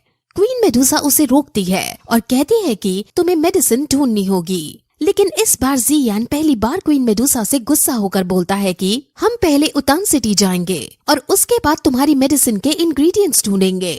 अब जियान ने पहली बार ऐसा कुछ कहा था और क्वीन मेडुसा समझ जाती है कि बात कितनी सीरियस है और वो दोनों तुरंत वहाँ जाते हैं। जियाओ फैमिली पूरी तरह से उजड़ चुकी थी, इसलिए वहाँ के कुछ अमीर बिजनेसमैन जियाओ फैमिली के पास आकर उसकी गरीबी का फायदा उठाकर उनको लूटने की कोशिश करती है। लेकिन तभी वहाँ जियान आ जाता है और उसको देखकर सब डर जाते हैं क्योंकि सभी को पता था कि जियान अभी कितना ज्यादा स्ट्रॉन्ग हो चुका है। वो जियान के सामने अब झुकने लगते हैं और डर डर कर कहने लगते हैं कि हम तो बस यहाँ मदद करने आए थे और अगर किसी बात का बुरा लगा हो तो हमें माफ कर दो। वो वहाँ से भागने लगते हैं, लेकिन वो जो अपने साथ एक वॉरियर लाए थे वो लियूजी का रिश्तेदार था और वो जियान से लियूजी की मौत का बदला लेना चाहता था और इसलिए वो जियान पर हमला करने के लिए आगे बढ़ता है। लेकिन तभी वहाँ क्वीन मेडुसा आ जाती है और क्वीन मेडुसा उसके हमला करने से पहले ही उस पर अपनी एनर्जी छोड़ देती है और वो इतनी बुरी तरह मर जाता है कि उसकी राख भी नहीं बचती। अब जियान को फिर सारी बातें पता चलती हैं कि कैसे यूनसेक ने उन पर हमला किया और उसके पापा को वहाँ से भागना पड़ा और बाकी जो जियाओ फैमिली के अंदर लोग थे वो माउंटेन्स के अंदर जाकर छुप गए। जियाओ फैमिली के पास एक अद्भुत क्रिस्टल था जो बार बार ब्लिंक कर रहा था और वो उन्हें ये दर्शा रहा था कि जियान अभी जिंदा है लेकिन उसकी जान खतरे में है। अब फिर क्वीन मेडुसा बताती है कि जब वो यहाँ आ रहे थे तो उसने युन लैनज़ोंग के एनर्जी ट्रेसेस देखे थे और ये सुनकर जियान शॉक हो जाता है और फिर यही ये एपिसोड इस तरह खत्म हो जाता है। जैसा कि लास्ट एपिसोड में हमने देखा कि जियान जी क्लैन में वापस आ गया है और उसे ये पता चलता है कि कैसे युनलैंग ने जी क्लैन पर हमला करवा दिया था और इस हमले में जिहान को क्लैन से भागना पड़ा था और वो माउंटेन्स में जाकर कहीं छुप गए थे। जियान के पास एक डिवाइस था जिससे पैट्रियार्क के जिंदा या मरने का पता चलता था। अभी इस वक्त ये डिवाइस जल बुझ रहा था जिस वजह से जियान समझ जाता है कि उसके फादर की लाइफ खतरे में है और वो जीवन और मृत्यु के बीच में संघर्ष कर रहे हैं। वहीं दूसरी तरफ हम यूजी को देखते हैं जो युनलेंग से पूछताछ कर रही थी कि वो जी क्लैन के अंदर क्यों गया था। यूजी की पोजीशन युनलेंग से बड़ी है, जिस वजह से युनलेंग को सभी सवालों के जवाब देने ही होंगे। वहीं दूसरी तरफ जियान जो अपने फादर की इस हालत पर बहुत दुखी था, वो युनलेंग से बदला लेना चाहता है और अपने पापा को बचाना भी चाहता है, लेकिन उसे ये नहीं पता है कि आखिर उसके पापा कहाँ हैं। सभी लोग जियान को बचाना चाहते हैं और जियान का वो चाचा जो जियान से हमेशा नफरत करता था, वो भी आज जियान को बचाना चाहता है, क्योंकि वो उसका बड़ा भाई है और उसने उसको शुरू से देखा है कि कैसे उन्होंने स्ट्रगल करके अपनी क्लैन को खड़ा किया था और कैसे अपने बिजनेस को फैलाया था। लेकिन अब इस मौके पर युनलेंग ने जियान के साथ साथ उसकी पूरी क्लैन उजाड़ कर रख दी है और जी क्लैन के बिजनेस भी उससे छीन लिए गए हैं। अब जियान ये डिसाइड करता है कि वो जी क्लैन को उतान सिटी से दूर ले जाएगा, क्योंकि अगर यहाँ के लोगों में ये बात फैलेगी कि युनलेंग ने यहाँ आकर जियान को मार दिया तो जी क्लैन की बहुत बुराई होगी, जिस वजह से अब पहले अपने बिजनेस को हासिल करने का डिसाइड करता है।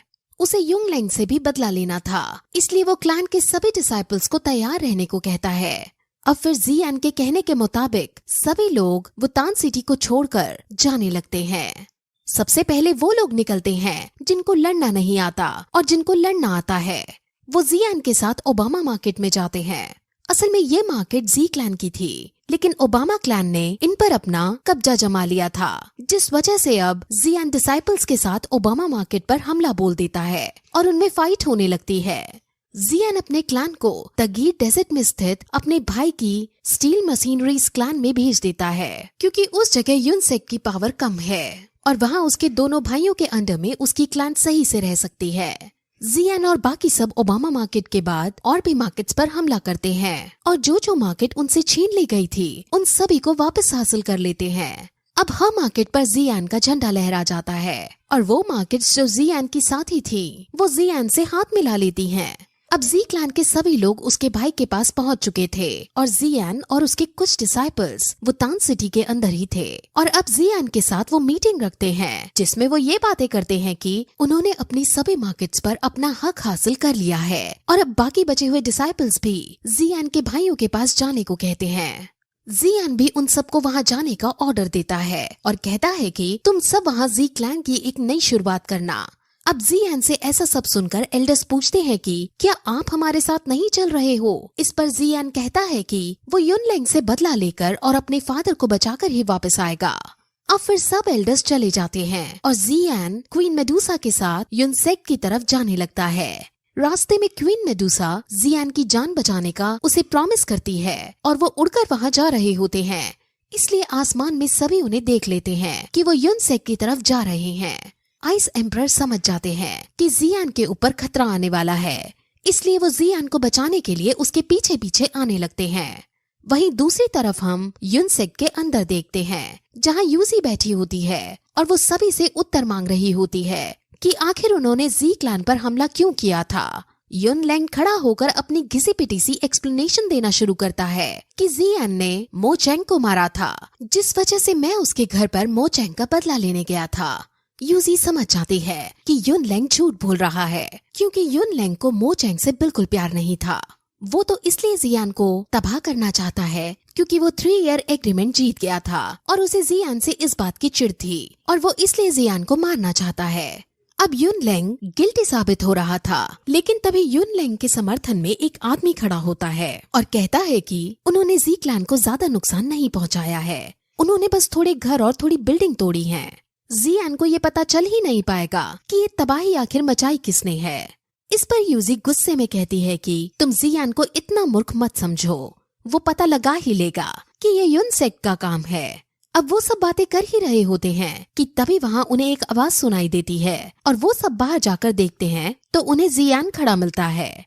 जियान अपनी तलवार निकालकर उन सभी को धमकी देता है और कहता है कि अब मैं तुम में से किसी को नहीं छोड़ूंगा और तुम्हें मेरे पापा की इस हालत की कीमत चुकानी होगी। अब फिर जियान की नजर यूजी पर जाती है और वो यूजी को देखकर इमोशनल हो जाता है, क्योंकि एक समय पर वो यूजी से बेइंतहा मोहब्बत किया करता था, लेकिन आज समय ने उसको उसका सबसे बड़ा दुश्मन बना दिया है। वो यूजी के सामने उसकी ही सेक्स से लड़ना नहीं चाहता था, लेकिन वो अपने पापा की हालत को ऐसे भूल भी नहीं सकता था। अब ओल्ड सेक्ट मास्टर जियान की कंडीशन को समझता है और कहता है कि मैं युनलेंग की मचाई हुई तबाही और टूटे हुए घरों के लिए मुआवजा देने को तैयार हूँ। इस पर जियान को और ज्यादा गुस्सा आ जाता है और वो कहता है कि मैंने अभी तक आपके साथ आपको एक सीनियर मानकर रिस्पेक्ट की बात की, लेकिन आप सीनियर कहलाने के लायक नहीं हैं। युनलेंग ने मेरे पूरे क्लैन को समाप्त कर दिया है। उसने मेरे पापा को अधमरी हालत में कर कहीं छुपा दिया है। इस सब का फैसला आप एक मुआवजे के साथ करना चाहते हो। ये सब सुनकर यूजी को शॉक लगता है, क्योंकि उसे ये नहीं बताया गया था कि युनलेंग ने जियान के फादर को अधमरी हालत में छुपा दिया है। वो युनलेंग से काफी ज्यादा गुस्सा होती है और उसको डांट कर पूछती है कि आखिर तुमने जीहान को कहाँ छुपाया है। वो कहता है कि हमने जीहान का पीछा किया था, लेकिन वो एक खाई में जाकर गिर गया था और उसके बाद हम उसे ढूंढ नहीं पाए। ये सुनकर यूजी को बहुत दुख होता है, लेकिन उसे समझ नहीं आता कि वो जियान को अब क्या कहकर समझाए। अब जियान गुस्से में था और उसको जब कोई जवाब नहीं मिलता तो वो पूरी की पूरी यूनसेक्ट को तबाह करने का डिसाइड करता है। अब वो 2 फ्लेम्स को मिलाकर एंग्री बुद्धा लोटस की फॉर्मेशन करने लगता है। ये फॉर्मेशन एक तरह से ब्रह्मास्त्र की तरह है और ये फॉर्मेशन अगर क्रिएट हो जाए तो पूरी की पूरी यूनसेक्ट तबाह हो जाएगी। अब वहाँ आइस एम्परर भी आ रहे थे और उन्हें ये पता चल गया था कि जियान एंग्री बुद्धा लोटस को फॉर्म कर रहा है, जिस वजह से उन्हें अब ये पता चल जाता है कि यूनसेक्ट अब बर्बादी की कगार पर है। अब ओल्ड सेक्ट मास्टर जियान को रोकने के लिए उस पर अपने वॉरियर्स से हमला करते हैं और जियान अब फॉर्मेशन को क्रिएट करने के लिए उनसे बचकर भागने लगता है। जियान उनसे बचकर भाग रहा था, लेकिन तभी अब उसके सामने ओल्ड सेक्ट मास्टर आ जाते हैं और फिर यही ये एपिसोड इस तरह खत्म हो जाता है। जैसा कि लास्ट एपिसोड में हमने देखा कि जियान फैमिली का यंग लीडर बन गया था और उसने औबा फैमिली को तबाह कर दिया था, क्योंकि औबा फैमिली जियाओ फैमिली के कमजोर हो जाने पर जियाओ फैमिली के बिजनेस हड़पने आई थी। जियान ने अपने सभी ट्राइब वालों को ये कहा था कि अब हम सभी को उतान सिटी छोड़कर डेजर्ट रॉक सिटी में जाकर अपने भाइयों के साथ रहना चाहिए, जिस पर सब मान गए थे और वहाँ चले गए थे। लेकिन जियान क्वीन मेडुसा के साथ यूनसेक्ट के अंदर आया था और वहाँ पर उसे पता चलता है कि यूजी यूनसेक्ट की मास्टर है। वो यूजी से प्रेम करता था, लेकिन वो अपने पापा का बदला लिए बिना यहाँ से नहीं जा सकता था, इसलिए वो यूनसेक्ट को खत्म करने के लिए बुद्धा लोटस एंगर बनाने लगता है और इस लोटस एंगर को बनाने के लिए उसे 2 फ्लेम्स को मिक्स करना है और अब जियान ऐसा करने लगता है। सब समझ जाते हैं कि वो क्या करने की कोशिश कर रहा है, जिस वजह से अब युनलेंग और उसके 2 डिसाइपल जियान को रोकने के लिए जाते हैं।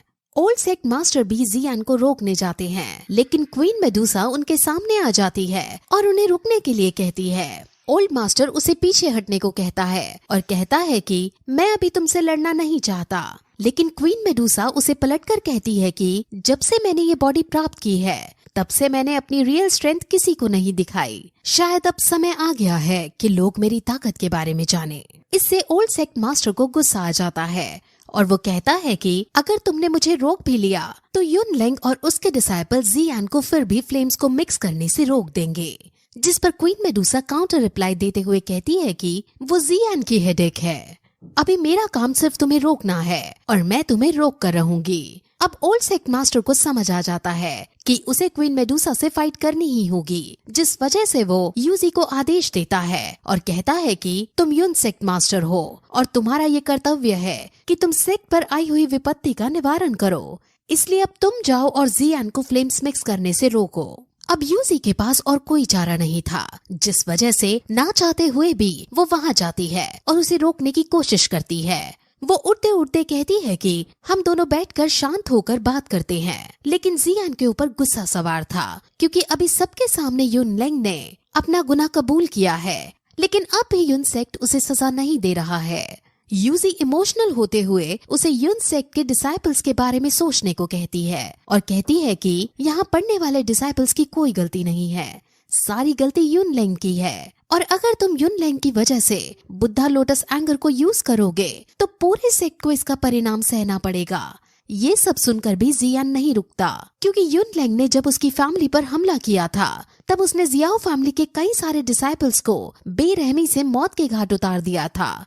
इसलिए जियान अब भी यूजी की बातें नहीं मानता और फ्लेम्स को मिक्स करना कंटिन्यू रखता है। लेकिन अब यूजी जियान के बिल्कुल सामने आ जाती है और उसकी आंखों में देखती है, जिस वजह से जियान इमोशनल हो जाता है और अब वो शांत होकर सोचने लगता है कि वो युनलैंग जैसा इविल नहीं है, जिस वजह से जो युनलैंग ने उसके साथ किया वैसा वो युनलैंग के साथ नहीं कर सकता है। इसलिए अब वो शांत होने की कोशिश करता है। लेकिन तभी युनलैंग के डिसाइपल और युनलैंग खुद उसे मारने उसके पास आने लगते हैं और अब जियान को फिर गुस्सा आ जाता है और वो फ्लेम्स को मिक्स करते हुए उससे बुद्धा लोटस एंगर बना लेता है।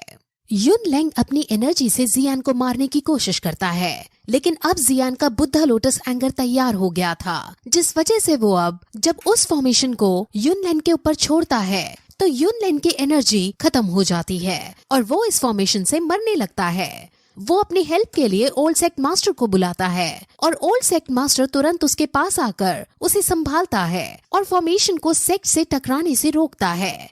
अब उनके बीच बहुत ज्यादा स्ट्रगल होता है और जियान की फॉर्मेशन युनलैंग की हड्डी पसली तोड़ डालती है। जियान ने ये फॉर्मेशन सेक्ट के ऊपर नहीं बल्कि युनलैंग के ऊपर ही छोड़ी थी, इसलिए सेक्ट को इस फॉर्मेशन से कम नुकसान पहुंचता है। हालांकि इस फॉर्मेशन से चारों तरफ अब धमाका हो जाता है और जमीन हिलने लगती है। ओल्ड सेक्ट मास्टर जो युनलैंग को संभालने की कोशिश कर रहे थे वो अपने इस काम में फेल हो जाते हैं और युनलैंग की एक एक हड्डी टूट जाती है और वो बुरी तरह घायल हो जाता है। ओल्ड सेक्ट मास्टर को अब जियान के ऊपर बहुत ज्यादा गुस्सा आता है। वो पहले अब युनलैंग की बॉडी को नीचे फेंकते हैं और कहते हैं कि इसको डॉक्टर के पास ले जाओ और अगर ये बच सके तो इसे बचाओ, मैं इस जियान को देखता हूँ। अब वो जियान की तरफ गुस्से से देखते हुए कहते हैं कि मैं अपनी इस बेइज्जती का बदला तुमसे लूंगा। ये कहकर वो तुरंत जियान को मारने उसके पास दौड़ने लगते हैं और फिर जियान उनसे बचकर भागने लगता है। वो जियान को पकड़ने ही वाला था कि अब क्वीन मेडुसा तुरंत उसके पास आ जाती है और उसकी एंट्री आइकॉनिक लेवल की थी। लेकिन अब वो क्वीन मेडुसा की भी परवाह नहीं करता और अपने 3 क्लोन बनाकर 2 क्लोन जियान के पीछे भेजता है और खुद वो क्वीन मेडुसा से लड़ता है। अब फिर वहाँ आइस एम्परर भी आ जाते हैं और वो तुरंत जियान को बचाने के लिए क्वीन मेडुसा का साथ देते हुए ओल्ड सेक्ट मास्टर से लड़ने लगते हैं। ओल्ड सेक्ट मास्टर के वो क्लोन अपनी एनर्जी को यूज करके जियान को उसमें फंसाते हैं और अब जियान उनके बीच बहुत स्ट्रगल करने लगता है और वो अब मरने की कगार पर आ जाता है क्योंकि वो अब बहुत ज्यादा घायल हो चुका था। वो अब ये सोचने लगता है कि अब ये उसका आज आखिरी दिन है, लेकिन तभी वो अपने मन के अंदर पहुंच जाता है और वहाँ उसे उसके टीचर दिखाई देते हैं जो उसकी तारीफ करते हैं और कहते हैं कि मैंने कभी एक्सपेक्ट नहीं किया था कि तुम इतने स्ट्रॉन्ग हो जाओगे और तुम्हारा दुश्मन भी इतना खतरनाक होगा। मैं तुमसे बहुत खुश हूँ और तुमने अभी तक काफी कुछ सहा है, लेकिन अब तुम्हारा मास्टर आ गया है और अब तुम सारी चिंता उन पर छोड़ दो। वो ऐसा कहकर आसपास की एनर्जी को हटाते हैं और जियान की बॉडी को कंट्रोल करके अपनी तलवार को एक अलग रूप देते हैं। सब जियान का ये रूप देखकर काफी ज्यादा शॉक हो जाते हैं और उन्हें पता चल जाता है कि जियान के अंदर जो हिडन पावर थी वो क्या था और वो कितनी स्ट्रॉन्ग थी। ये सीन काफी ज्यादा आइकॉनिक लेवल का है और अब जियान जिसके अंदर उसके टीचर हैं, वो दोनों मिलकर कहते हैं कि हम तुम्हें नहीं छोड़ेंगे, लेकिन अभी मुझे वापस जाना होगा। तुम मुझे युनसेक से बाहर निकलने से नहीं रोक सकते हो और बाहर जाकर अपने काम निपटाकर मैं फिर से यहाँ आऊंगा और तुम्हें तबाह कर दूंगा। क्वीन मेडुसा भी जियान को देखकर बहुत खुश होती है क्योंकि उसके पास जो अभी बॉडी थी उसे उसकी आदत नहीं हुई थी और फिलहाल उसकी सोल पावर कम थी, जिस वजह से अगर वो इससे लड़ाई करती तो शायद क्वीन मेडुसा हार जाती। लेकिन अब जियान के मास्टर आ गए हैं, जिस वजह से क्वीन मेडुसा टेंशन फ्री हो जाती है। ओल्ड सेक्ट मास्टर भी जियान की इस ताकत को देखकर काफी शॉक होते हैं, लेकिन वो अब इस मौके पर जियान से डरकर पीछे नहीं हट सकते थे, इसलिए वो जियान को मारने आगे बढ़ते हैं और जियान भी अब उनको मारने के लिए आगे बढ़ता है। जैसा कि लास्ट एपिसोड में हमने देखा कि जियान ने युनलैंग के ऊपर बुद्धा लोटस एंगर का यूज कर लिया था और इससे ओल्ड सेक्ट मास्टर को काफी ज्यादा गुस्सा आ गया था, जिस वजह से वो तुरंत जियान को मारने उसके पास जाने लगा था और अपने क्लोन्स क्रिएट करके वो जियान को जान से मारने ही वाला था कि तभी जियान के टीचर जो उसकी सोल रियलम के अंदर सो गए थे, वो जाग जाते हैं और अब वो जियान के लिए फाइट करने के लिए आगे बढ़ते हैं। ये देखकर सब काफी शॉक हो जाते हैं। ओल्ड सेक्ट मास्टर का नाम युन शैन है और अब युन शैन सीधे जियान पर हमला करने के लिए आगे बढ़ जाता है। जियान भी अपने टीचर की सहायता लेकर अब उसको मारने के लिए आगे बढ़ता है। वहीं अब यूजी इन सब को देखकर टेंशन में आ रही थी और अब नयन रैन उसके पास आती है और नयन रैन को उदास देखकर यूजी समझ जाती है कि नयन रैन जियान को पसंद करती है और वो उससे पूछती है कि क्या तुम जियान को पसंद करती हो, जिस पर नयन रैन मना कर देती है। लेकिन हमें अच्छे से पता है कि नयन रैन जियान को पसंद करने लगी थी, लेकिन उसे बहुत रिग्रेट हो रहा था क्योंकि 3 साल पहले नयन रैन ने जियान के साथ सच में बहुत बुरा बर्ताव किया था। अब वो दोनों ही उदास हो रहे होते हैं, लेकिन फिर नयन रैन उदासी की सीमाओं से बाहर निकलकर अपनी टीचर से जोश भरे स्वर में कहती है कि जब ये सब खत्म हो जाएगा तब वो लाइफ और डेथ के गेट में एंटर करेगी। यूजी एग्री कर जाती है और कहती है कि अब सच में समय आ गया है कि तुम उस गेट में एंटर करो। वो गेट यूनसेट के एंसेस्टर्स का रेस्टिंग प्लेस है। यूजी एग्री तो कर जाती है, लेकिन वो उसे कहती है कि जब तुम 2 लियांग बन जाओगी तभी तुम वहाँ जाओगी और नयन रैन को वो बनने में टाइम है, इसलिए नयन रैन थोड़ी उदास हो जाती है। वहीं हम जियान को देखते हैं जो युन शैन से लड़ रहा था और उनमें आइकॉनिक लेवल की फाइट हो रही थी। उनके फाइट को देखकर ऐसा लग रहा था मानो कोई 2 वॉरियर जो दोजोंग लेवल पर हो वो लड़ रहे हैं। सब ये देखकर काफी शॉक हो रहे थे। वो तीनों मास्टर्स जो जियान के साथ थे वो इस फाइट को लेकर आपस में बातें करते हैं और जियान की ताकत का अंदाजा लगाते हैं और उन्हें पता चल जाता है कि अब युन शैन बचने वाला नहीं है, क्योंकि आज जियान पहले ही गुस्से में है और उसके पास एक नई ताकत और आई है।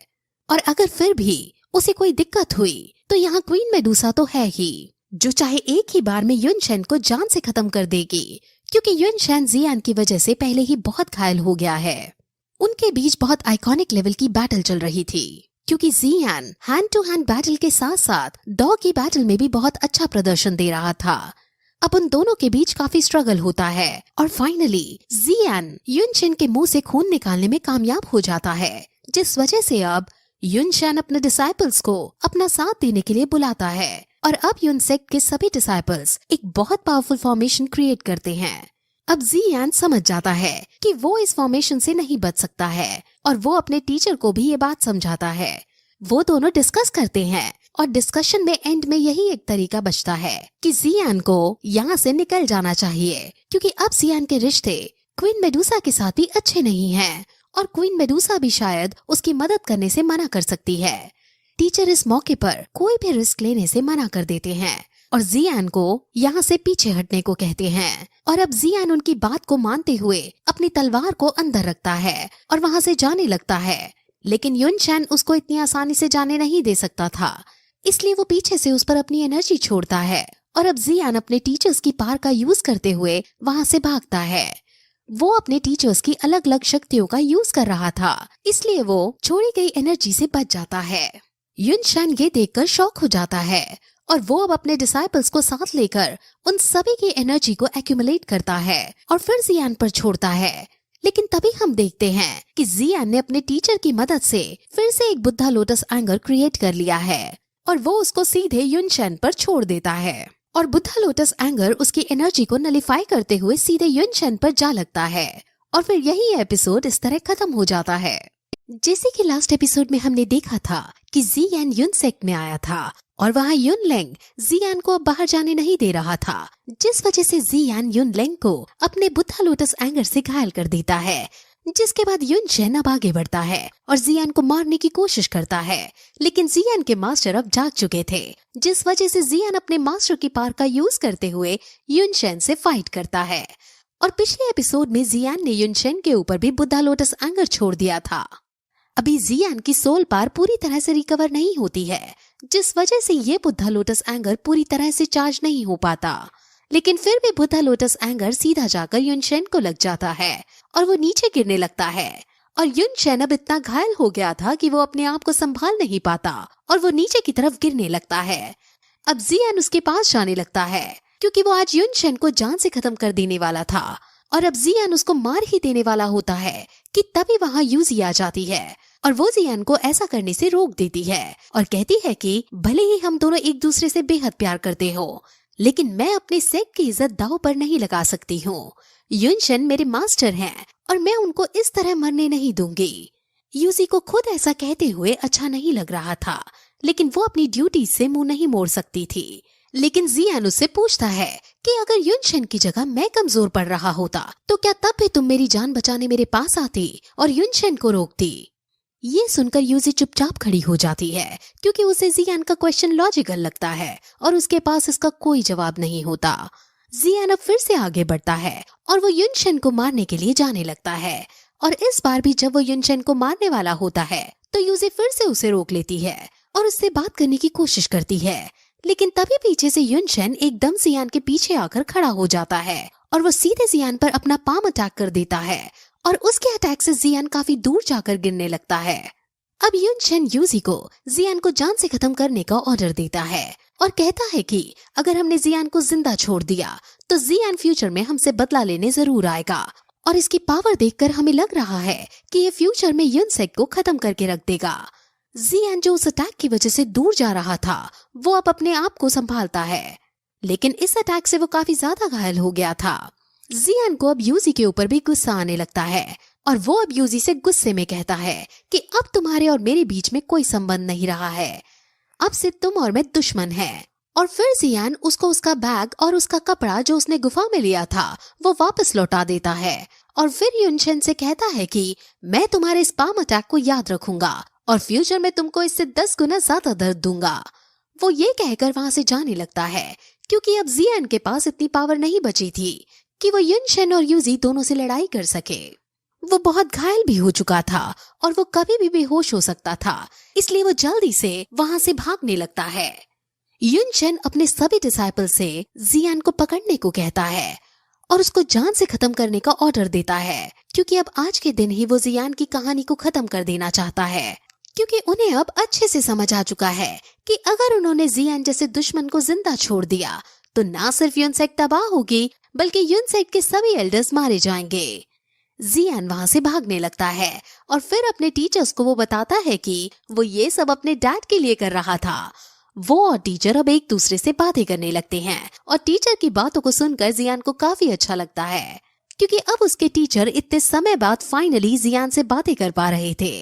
युनशन ने जियान को काफी ज्यादा घायल कर दिया था, जिसकी वजह से जियान भी कमजोर और गिरने की अवस्था में है, लेकिन टीचर उसे संभालते हैं और कहते हैं कि अब मैं तुम्हारे पास आ गया हूँ, जिस वजह से तुम्हारी बॉडी की रिकवरी अब जल्दी जल्दी होया करेगी। तुमने एक ही दिन में 2 बार बुद्धा लोटस एंगर का इस्तेमाल किया है, जिस वजह से तुम्हारी सोल पावर बहुत कम हो गई है, और तुम्हारी सोल पावर कम होने की वजह से शायद अब मैं एनर्जी गेन ना कर पाऊं और थोड़ी देर बाद फिर से सोने चला जाऊं, लेकिन जब तक मैं अभी हूँ तब तक तुम्हें किसी भी बात की चिंता करने की जरूरत नहीं है। वहीं जियान क्वीन मेडुसा को देखता है जो फिर से स्नेक में तब्दील हो गई थी, और जियान स्नेक को देखकर काफी खुश होता है और उसे खाना खिलाता है। वो स्नेक से बातें करने लगता है और कहता है कि क्वीन मेडुसा भी गुस्से वाली लड़की है, तुम बहुत अच्छी हो। वो दोनों बातें कर ही रहे थे कि तभी वहां पर युनशन के भेजे हुए डिसाइपल जियान को पकड़ने आ जाते हैं। अब सारे डिसाइपल जियान को पकड़ने लगते हैं और जियान उनसे बचकर भागने लगता है, लेकिन जियान की स्पीड क्योंकि बहुत तेज थी इसलिए वो उनकी नजरों से ओझल हो जाता है और कहीं जाकर छुप जाता है। वहीं दूसरी तरफ हम एक हॉल को देखते हैं जिसके अंदर युनसेक के खिलाफ जो भी लोग खड़े थे वो सब एक मीटिंग कर रहे थे और युनसेक के खिलाफ अपनी अपनी बात रखते हैं। वहीं हम उन डिसाइपल्स को देखते हैं जो यही सब बातें कर रहे थे कि जियान कमजोर अवस्था में है और हमारे पास सिर्फ यही मौका है जिसमें हम जियान को पकड़ सकते हैं, क्योंकि अब जियान कमजोर है और उसको मारने का इससे अच्छा मौका और कोई नहीं है। वहीं हम जियान को देखते हैं जो छुपा हुआ था, लेकिन तभी उसके पास बहुत सारे मॉन्स्टर्स आ जाते हैं जो जियान पर हमला करने वाले होते हैं। जियान उनसे लड़ने की अवस्था में नहीं था, लेकिन फिर भी वो अपनी तलवार उठाकर उनका सामना करने का डिसाइड करता है। लेकिन तभी स्नेक मॉन्स्टर्स के ऊपर जाकर बैठती है और उन सभी को वो कंट्रोल कर लेती है, क्योंकि ये स्नेक असल में क्वीन मेडुसा है और ये सभी क्रीचर्स क्वीन मेडुसा के कंट्रोल में है। अब जियान स्नेक को धन्यवाद करता है और फिर आगे बढ़ने लगता है और एक जगह जाकर बैठ जाता है, क्योंकि वो अब बहुत ज्यादा घायल हो गया था और उसे आराम की जरूरत थी। उसके मास्टर अब उसकी बॉडी से बाहर आते हैं और उसकी पिल जो उसने तैयार की थी उसके बारे में उससे और ज्यादा जानकारी लेते हैं और उसकी बॉडी को भी अब वो रिकवर करने लगते हैं। वहीं हम उन डिसाइपल्स को देखते हैं जो जियान का पीछा कर रहे थे। उन्हें पता चलता है कि जियान वॉरक्राफ्ट माउंटेन्स में पहुंच गया है और उस माउंटेन्स में बहुत सारे मॉन्स्टर्स रहते हैं और वहां युनसेक के डिसाइपल्स का जाना सेफ नहीं है। इसलिए डिसाइपल्स अब अपने उड़ने वाले पालतू मॉन्स्टर्स को नीचे जियान को पकड़ने के लिए भेज देते हैं और फिर यही ये एपिसोड इस तरह खत्म हो जाता है। जैसा कि लास्ट एपिसोड में हमने देखा कि जियान युनसेक के अंदर था और वहाँ पर उसने युनलैंग को अपने बुद्धा लोटस एंगर से इतना ज्यादा घायल कर दिया था कि वो अब अपनी आखिरी सांसें गिनने लगा था। इस सब से युनशेन को भी बहुत गुस्सा आ गया था और वो तुरंत जियान को मारने चला गया था। लेकिन उनकी लड़ाई के बीच तुरंत वहाँ जियान के टीचर प्रकट हो गए थे और उन्होंने जियान की जान बचा ली थी और वो जियान को वहाँ से भगाकर ले जाने में कामयाब हो गए थे। लेकिन जियान ने युनशेन से काफी ज्यादा लड़ाई की थी जिस वजह से जियान काफी ज्यादा घायल हो गया था। युनसेक ने जियान को पकड़ने के लिए अपने डिसाइपल्स भेजे थे और उसने जियान को मारने के लिए ऑर्डर दे दिए थे और बहुत सारे डिसाइपल्स जियान को मारने के लिए जियान के पीछे गए थे। जियान अब युनसेक के ही भेजे हुए डिसाइपल से बच रहा था और भागते भागते वो वॉरक्राफ्ट माउंटेन्स में चला गया था। अब यहाँ जियान बैठा है और उसके टीचर उसे हील करने के लिए उसे पिल देते हैं। जियान उस पिल को लेता है और उसे खाने लगता है, लेकिन उस पिल को खाने के बाद जियान को काफी ज्यादा दर्द होने लगता है। टीचर ने जो उसको पिल दी थी ये बहुत ताकतवर पिल थी और जियान की बॉडी इतनी ज्यादा स्ट्रांग नहीं थी कि वो इस पिल को पूरी तरह से एब्जॉर्ब कर सके। लेकिन फिर भी जियान हिम्मत नहीं हार रहा होता और इसे एब्जॉर्ब करने का ट्राई करता है। उसके अंदर से इतनी ज्यादा एनर्जी निकल रही थी कि उसको देखकर टीचर भी एक बार शॉक हो जाते हैं। ये एनर्जी जियान की एनर्जी के साथ मर्ज होने लगती है और वो जियान की सोल पावर को अब बूस्ट करने लगती है। जियान अब ये सब बात समझ जाता है और अब वो इस निकलती हुई एनर्जी को अपने अंदर लेने लगता है, लेकिन ऐसा करने में उसे काफी ज्यादा स्ट्रगल करना पड़ रहा था। उसके आसपास बहुत सारे क्रिस्टल क्रिएट होने लगते हैं जो दो की एनर्जी के छोटे छोटे पैकेट्स हैं और अब जियान धीरे धीरे हील भी होने लगता है। ऐसी शानदार पिल सिर्फ उसके टीचर ही बना सकते हैं। कॉन्टिनेंट के सबसे बड़ी एल्केमी एसोसिएशन जिसके एल्डर फार्मा है वो भी ऐसे पिल क्रिएट नहीं कर सकते हैं। अब जियान जो एनर्जी को एब्जॉर्ब कर रहा था वो चारों तरफ फैल जाती है और ये सीन देखने लायक हो जाता है क्योंकि इस बार को देखकर वो दोनों ही शॉक हो जाते हैं।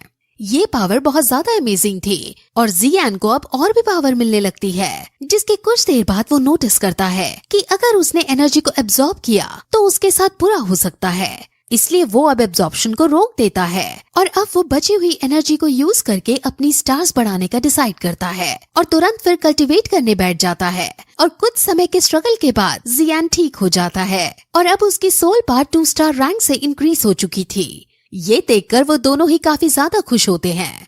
अब उसके मास्टर उससे उसका अगला प्लान पूछते हैं कि आखिर अब जियान क्या करने वाला है। जियान अपने पापा को बचाने में फेल हो गया था और अब वो सोचने लगता है कि आखिर उसके पापा कहाँ गए हैं। युनलैंग ने कहा था कि जब वो पहाड़ी से कूदे थे तो वो एकदम गायब हो गए थे। ये बात हालांकि यकीन करने वाली नहीं है, लेकिन युनलैंग के पास झूठ बोलने का कोई कारण न था, जिस वजह से जियान समझ जाता है कि युनलैंग ने सच बोला था। उसके पापा सच में पहाड़ी से कूदते ही गायब हो गए थे, लेकिन वो आखिर गायब कैसे हुए थे उसे ये समझ नहीं आ रहा था। जियान अपना वो जादुई पेंडेंट निकालता है जो अभी भी ग्लो कर रहा था और इसका मतलब ये था कि उसके पापा अभी भी जिंदा है, लेकिन उसे ये नहीं पता था कि आखिर वो कहाँ है। उन्हें ये तो समझ आ गया था कि युनलैंग की नजरों के सामने उसके पापा गायब हुए हैं, इसलिए मतलब ये है कि युनलैंग से भी बड़ी शक्ति है जिसने उसके पापा को गायब किया है। टीचर जियान से उसकी बचपन की दोस्त से इस बारे में पूछने को कहता है, जिस पर जियान बहुत शौक होता है और कहता है कि जी जूनियर का आखिर इस सबसे क्या ताल्लुक है। टीचर कहते हैं कि जी जूनियर जैसी लड़की बिना किसी कारण के जियान फैमिली के अंदर रहने नहीं आएगी। उसके आने के पीछे जरूर कोई ना कोई कारण था और अब जब तुम्हारे पापा गायब हुए हैं तो अब इसमें जरूर उसका कोई ना कोई हाथ जरूर है। ये सुनकर जियान सोच में पड़ जाता है, लेकिन उसको अब इस बात की तसल्ली थी कि ये पेंडेंट अब कॉन्टिन्यूअसली ग्लो कर रहा है, जिसका मतलब उसके पापा की जान खतरे में नहीं है और वो धीरे धीरे रिकवर हो रहे हैं। वहीं हम व्हाइट स्नेक को देखते हैं जो बाकी सभी मॉन्स्टर्स और डेमन से अपनी सेवा करवा रही होती है और खाना खा रही होती है। अब जियान अपने मास्टर को एक जेड दिखाता है जो उसने अल्केमिस्ट्री ट्रेडिंग बाजार से लिया था। ये एक स्टोरेज सेल की तरह काम करता है और ये जेड वैली ऑफ बर्निंग का एक पीस है। जियान अपने मास्टर से वैली ऑफ बर्निंग के बारे में पूछता है, जिस पर उसके मास्टर उसे वैली ऑफ बर्निंग के बारे में बताना शुरू करते हैं और फिर यही एपिसोड इस तरह खत्म हो जाता है। जैसा कि लास्ट एपिसोड में हमने देखा कि जियान अब हील हो चुका था और वो अपने मास्टर को अब जेड दिखाता है, जिस पर उसके मास्टर बताते हैं कि ये jade piece storage valley of flames का है। जियान उनसे वैली ऑफ फ्लेम के बारे में पूछता है, जिस पर उसे वैली ऑफ फ्लेम के बारे में बताना शुरू करते हैं और कहते हैं कि ये एक फोर्स है जो दो की कॉन्टिनेंट में मौजूद है।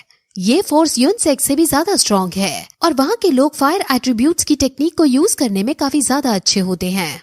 जियान ये सुनकर बहुत शॉक होता है क्योंकि उसने पहली बार यूनसेक से ताकतवर किसी जगह के बारे में सुना था। टीचर अब उसकी बात पर हंसते हैं और उसे बताते हैं कि तुम अभी इस कॉन्टिनेंट के छोटे से एरिया से वाकिफ हो। ये कॉन्टिनेंट सरप्राइजेस से भरा हुआ है और इसके अंदर अभी ऐसी कई सारी चीजें हैं जो तुम्हें जाननी बाकी हैं।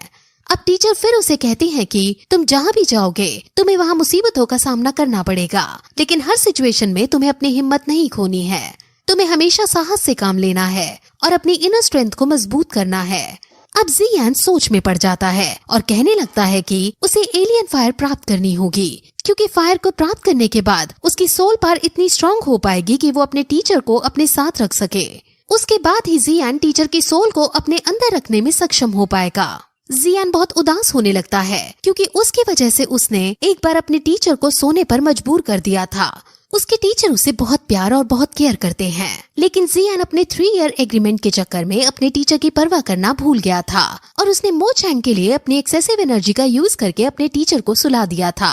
वो अपने आप को ब्लेम कर रहा होता है, लेकिन टीचर उसे शांत रहने को कहते हैं और बताते हैं कि जब पहली बार मैं तुमसे मिला था तो मैंने तुम्हें मार्शल आर्ट सिखाने का ट्राई किया था और वो मैंने इसलिए किया था ताकि तुम्हारी सोल पावर इंक्रीज हो सके और मैं और ज्यादा लंबे समय तक तुम्हारे अंदर रह सकूं। मैं बस तुम्हारा यूज करना चाहता था और तुम्हें एक होस्ट की तरह ट्रीट करना चाहता था। मैंने तुम्हें एल्केमी भी इसलिए सिखाई ताकि तुम फ्यूचर में इंग्रेडिएंट्स कलेक्ट करके ऐसी पिल बना पाओ जो मेरी सोल को हील कर सके और मुझे मेरी बॉडी वापस मिल पाए। मैंने तुम्हारे 3 ईयर एग्रीमेंट का फायदा उठाकर तुम्हें मार्शल आर्ट सिखाना शुरू किया था, लेकिन तुम्हें सिखाते वक्त मैं तुम्हारे बारे में जान पाया और मैं तुमसे इतना ज्यादा अटैच हो गया कि मैं तुम्हें अपने डिसाइपल की तरह मानने लगा और तुम्हारी केयर करने लगा। मैंने अभी तक कई डिसाइपल्स को ट्रेनिंग दी है, लेकिन उन सभी में से तुम मेरे सबसे अच्छे डिसाइपल हो। धीरे धीरे जैसे तुम्हारी स्किल्स बढ़ती गईं, वैसे वैसे मुझे मेरी चिंता कम और तुम्हारी चिंता ज्यादा होने लगी और तुमसे मेरी फीलिंग्स जुड़ने लगी। जब मैं सो गया था तब मैं तुम्हें देख पा रहा था और मैंने तुम्हें मेरे लिए डेस्परेट होते हुए देखा है और मुझे समझ आ गया है कि तुम मुझसे कितना प्यार करते हो। तुमने मुझे वापस जगाने के लिए बहुत कुछ सहा है और मैं तुम्हारा इसके लिए आभारी हूँ। वो दोनों अब काफी ज्यादा इमोशनल हो जाते हैं और अब जियान उनके सामने झुककर बो करता है और एक आइकॉनिक लाइन कहता है। वो कहता है, teacher for a day, father for the life. आपकी जानकारी के लिए बता दे कि ये same line soul land anime में जब टैंग शैन ग्रैंड मास्टर से पहली बार मिला था तब टैंग शैन ने ये सेम लाइन ग्रैंड मास्टर से कही थी। इस लाइन को कहने के बाद ही टैंग शैन की असली जर्नी स्टार्ट हुई थी। अब इस स्टोरी के अंदर भी जियान ने अब दिल से अपने टीचर को ना सिर्फ टीचर मान लिया है बल्कि अब उन्हें अपना लाइफ मेंटोर कह दिया है। और अब हम यहाँ से समझ सकते हैं कि जियान की लाइफ में अब आगे और भी कई सारी चुनौतियाँ आने वाली हैं। अब जियान मास्टर से और भी बातें करता है जिसमें वो पूछता है कि बॉडी को रिफाइन करने के लिए डिफरेंट टाइप्स की फायर को आपस में ब्लेंड करना जरूरी होता है। हमें टोटल कितनी फायर्स ब्लेंड करनी होगी जिससे हम बॉडी को रिफाइन कर सके। मास्टर बताता है कि हमें 3 अलग अलग तरह की फ्लेम्स चाहिए होंगी। अब जियान जल्द से जल्द इस तरीके को यूज करके अपने मास्टर की बॉडी को रिफाइन करने का डिसाइड करता है और वो दोनों अब अलग अलग फ्लेम्स के बारे में बातें करते हैं और सोचने लगते हैं कि हमें कौन कौन सी फायर्स कलेक्ट करनी चाहिए।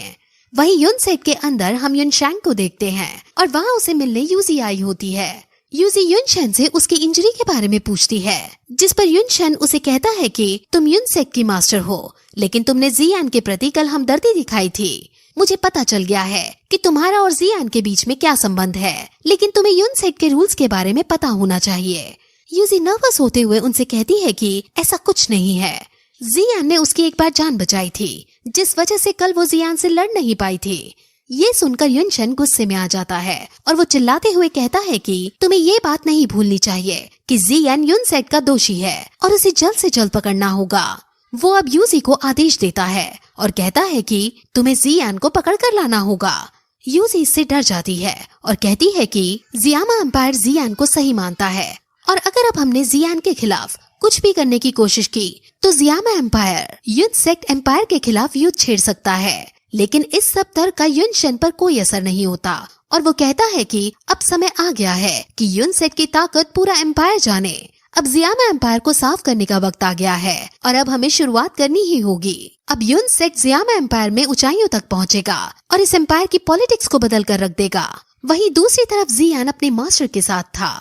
उसके मास्टर उस जेड पीस को एक्टिवेट करते हैं और वहाँ आसपास बहुत सारा ऑरा निकलने लगता है और वो कहता है कि ये वैली ऑफ फ्लेम्स का एक हिडन ट्रेजर है जिसकी मदद से हम बहुत जल्दी कल्टीवेट कर सकते हैं और अपने स्टार्स बहुत तेजी से बढ़ सकते हैं। तुम्हारी बचपन की गर्लफ्रेंड ने ऐसी ही एक ट्रेजर का यूज करके कल्टीवेट किया था और इसी वजह से तुम्हारी बचपन की गर्लफ्रेंड इतनी ज्यादा स्ट्रांग हो पाई थी। अब वो इस बारे में और भी बातें करते हैं और फिर तभी वो नोटिस करते हैं कि युनसेट के डिसाइपल्स यहाँ तक आ गए हैं और अब जियान उनसे बचकर भागता है।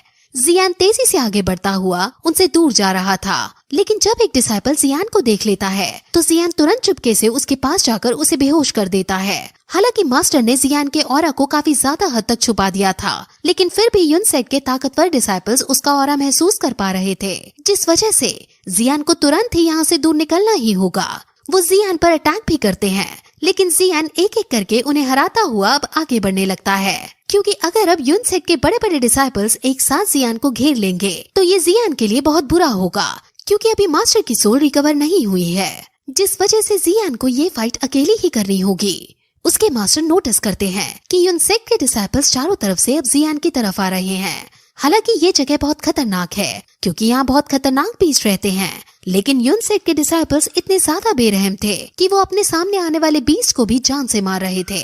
अब वो डिसाइपल्स जियान का पीछा करना जारी रखते हैं और फिर यही एपिसोड इस तरह खत्म हो जाता है। जैसा कि लास्ट एपिसोड में हमने देखा कि युनलैन ने अपने डिसाइपल्स वॉरक्राफ्ट माउंटेन्स के अंदर भेज दिए थे और वो सभी डिसाइपल्स जियान को पकड़ने की कोशिश कर रहे थे। जियान अपने मास्टर के साथ था और वो उन सभी डिसाइपल से बचते हुए आगे भाग रहा था। वहीं दूसरी तरफ हम जियामा एम्पायर के सभी बड़े एल्डर्स, अल्केमिस्ट कॉन्फ्रेंस के प्रेसिडेंट और आइस एम्परर के साथ बाकी सभी बड़े लोगों को देखते हैं जो एक कॉन्फ्रेंस रूम में थे और वो सभी युनसेट के बारे में बातें कर रहे थे। इस कॉन्फ्रेंस के अंदर सभी लोग जियान की मदद करना चाहते थे, लेकिन जियान की मदद करने का मतलब था कि वो लोग युनसेट के खिलाफ जा रहे हैं। उनको अब पता है कि अब युनसेट उनके खिलाफ युद्ध छेड़ने वाला है। असल में सभी जियान की ताकत को अच्छे से जानते थे कि वो कितना शक्तिशाली है, लेकिन युनशन से मुकाबला करने के लिए उसे अभी भी और ज्यादा ताकतवर होना पड़ेगा।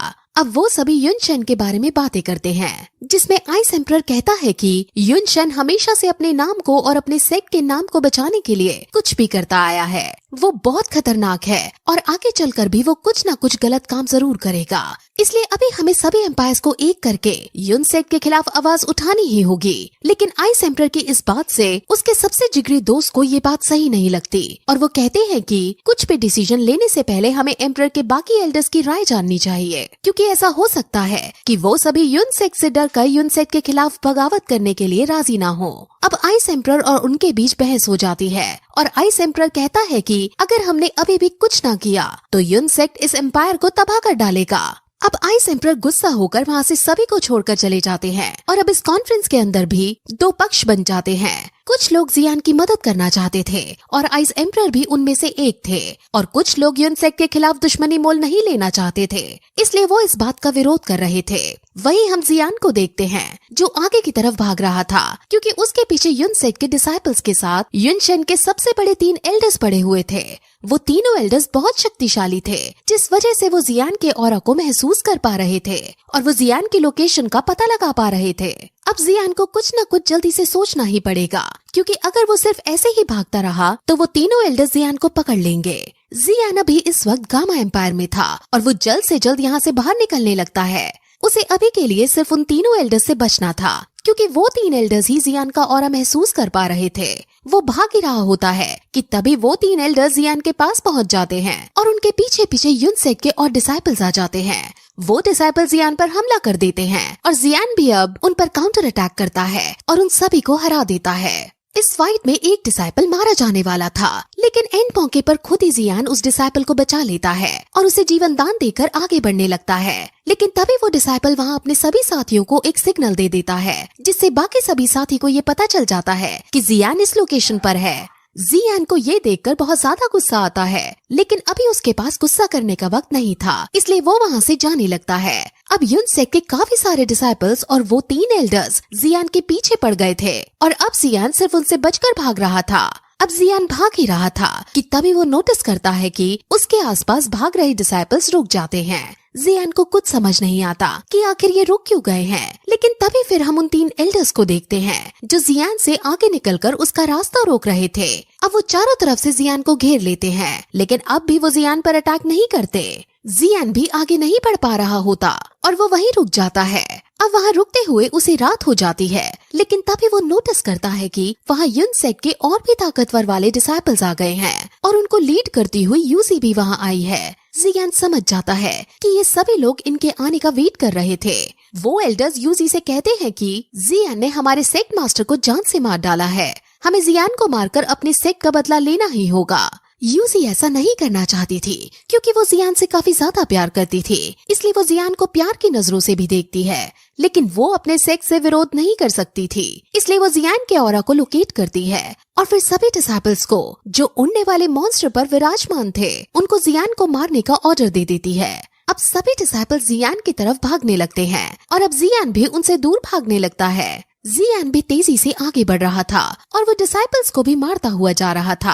अब काफी लंबी चेसिंग के बाद जियान फाइनली उन सभी डिसाइपल्स से बचने में कामयाब हो जाता है और वो अब आगे बढ़ने लगता है। इसलिए अब यूनसेक के एल्डर्स खुद जियान को पकड़ने का डिसाइड करते हैं और वो तेजी से अब जियान के पीछे भागने लगते हैं। उनमें से एक एल्डर जियान के ऊपर लाइटनिंग स्ट्राइक का यूज करता है, लेकिन तभी जियान के टीचर उसे अपनी एनर्जी दे देते हैं, जिससे जियान की स्पीड और तेज हो जाती है और वो तेजी से आगे निकलने लगता है। अब ऐसा करने से उसके टीचर की एनर्जी ड्रेन हो जाती है, जिस वजह से जब जियान टीचर से बात करने की कोशिश करता है तो वो नहीं कर पाता। अब जियान को भी फिर गुस्सा आ जाता है और वो अब बहुत तेजी से आगे बढ़ता है और खाई के नीचे जाकर पहले क्वीन मेडूसा को अपने साथ वापस लेता है। वो एल्डर्स जियान को किसी भी कीमत पर पकड़ना चाहते हैं क्योंकि वो खाली हाथ अब यूनसेक के अंदर नहीं जा सकते हैं। वो अब जियान को भड़काने का डिसाइड करते हैं और जियान से कहते हैं कि जिस रात तुम्हारे पापा पर हमने अटैक किया था उस टाइम हम तीनों भी वहाँ मौजूद थे और हमने तुम्हारे पापा की मौत का खूब आनंद लिया था। तुम्हारे पापा की हमने एक एक करके हड्डी तोड़ी थी और तुम्हारे पापा बिलक बिलक कर रोते रोते कह रहे थे कि हमें जाने दो, लेकिन हमने उन्हें फिर भी नहीं जाने दिया। तुम्हारा पूरा परिवार जोर जोर से रो रहा था, लेकिन फिर भी हमने उन पर कोई दया नहीं दिखाई थी। अब ये सब सुनकर जियान को गुस्सा आ जाता है और वो अब एक पहाड़ी की चोटी पर जाकर रुक जाता है और उन एल्डर्स को गुस्से की नजर से देखने लगता है और कहता है कि उस रात तुम मेरे पापा को पकड़ने में फेल हो गए थे। लेकिन एल्डर्स उसे कहते हैं कि क्या हुआ अगर हम तुम्हारे पापा को जान से नहीं मार पाए। हमने तुम्हारे पापा को अधमरी हालत में कर दिया था और अब तुम्हें मारने के बाद हम उन्हें ढूंढकर और तुम्हारे साथ साथ फिर उन्हें भी हम मौत के घाट उतार देंगे। अब जैसे ही जियान ये सुनता है वैसे ही वो जोर से गुस्से से उन्हें गाली देता है और कहता है कि अगर हिम्मत है तो मुझे मार कर दिखाओ। ये कहते ही वो एल्डर जियान की तरफ आगे आने लगते हैं, लेकिन जियान भी अब डरता नहीं है और वो भी उनकी तरफ बढ़ने लगता है। लेकिन तभी हम देखते हैं कि क्वीन मेडूसा के ऑर्डर पर माउंटेन्स के सबसे खतरनाक और ताकतवर मॉन्स्टर यहाँ आ गए हैं और वो सभी इन तीनों डिसाइपल्स पर हमला करने लगते हैं। ये मॉन्स्टर्स इतने ज्यादा शक्तिशाली थे कि ये अलग अलग टेक्निक्स का यूज करके एल्डर्स पर हमला करने लगते हैं और अब एल्डर्स को काफी मुश्किल होने लगती है और अब जियान उन तीनों एल्डर्स को जान से मारने का डिसाइड करता है और वो अपने अंदर एक खास तरह की एनर्जी को समन करता है, जिसके बारे में हमें आगे वाले एपिसोड में पता चलेगा, क्योंकि ये एपिसोड इस तरह यहीं खत्म हो जाता है। जैसा कि लास्ट एपिसोड में हमने देखा कि गामा एम्पायर के अंदर सभी बड़े लोग अब दो पक्ष में बट गए थे, जिसमें से कुछ जियान का साथ देते हुए यूनसेक के खिलाफ जाना चाहते थे और कुछ यूनसेक के खिलाफ ना जाकर शांति बनाए रखने में विश्वास करते थे। आइस एम्परर जियान के साथ थे, इसलिए जब वो अपने ही साथ के योद्धाओं को जियान के खिलाफ जाता हुआ देखते हैं तो बहुत ज्यादा गुस्सा हो जाते हैं और वो तुरंत मीटिंग छोड़कर वहाँ से चले जाते हैं। वहीं दूसरी तरफ जियान जो वॉरक्राफ्ट माउंटेन में था उसको पकड़ने के लिए यूजी आ गई थी और यूजी के ऑर्डर पर वो तीनों एल्डर्स जियान का पीछा करने लगे थे।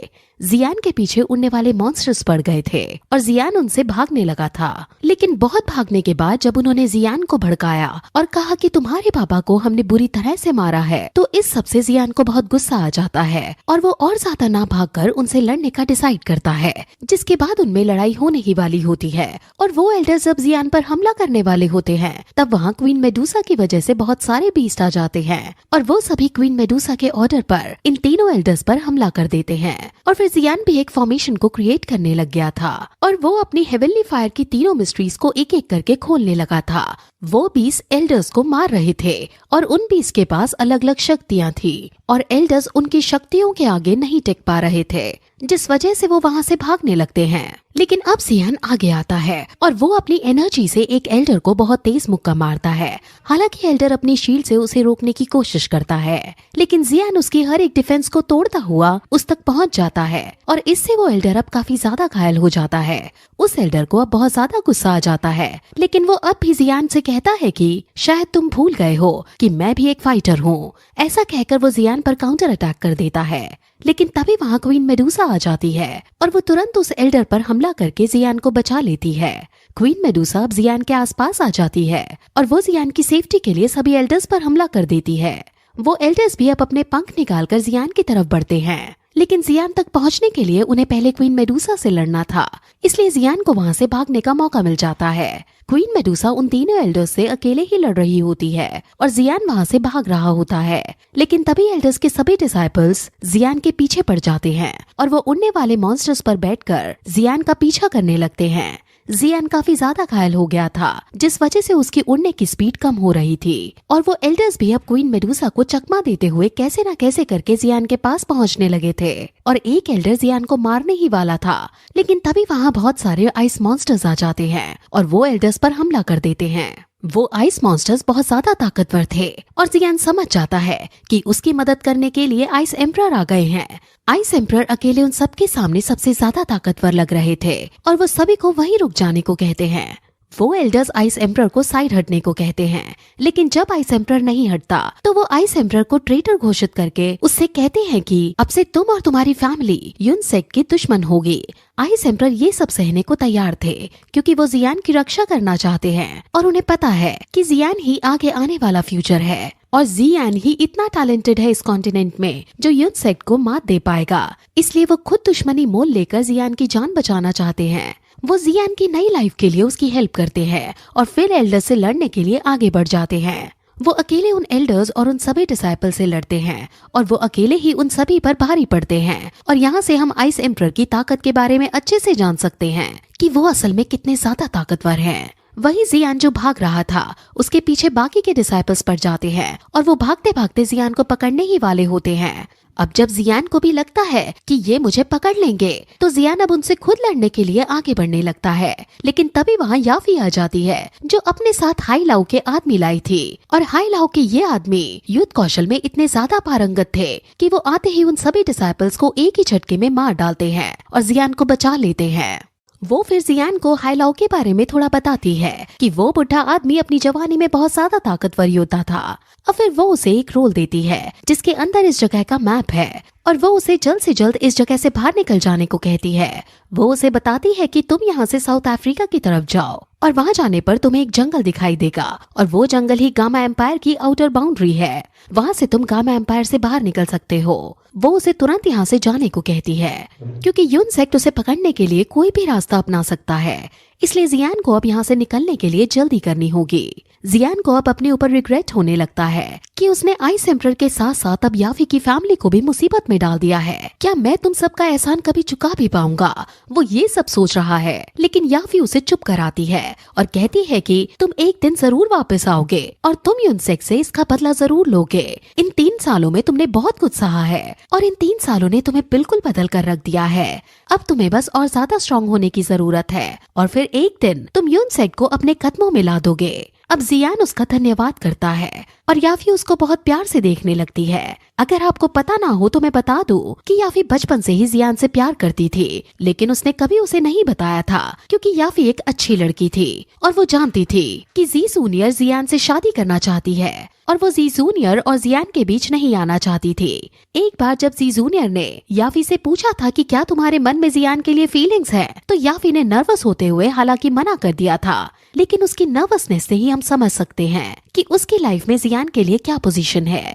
वो जियान को प्यार भरी नजरों से देखती है और उसे अलविदा करती है क्योंकि अब ना जाने उसकी मुलाकात जियान से हो भी पाए या नहीं।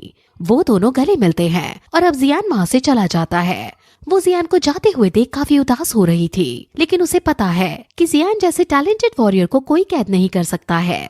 वो गामा एम्पायर से जरूर बाहर निकल जाएगा और वहाँ से बाहर निकलकर वो ताकतवर बनकर फिर से उसके पास आएगा।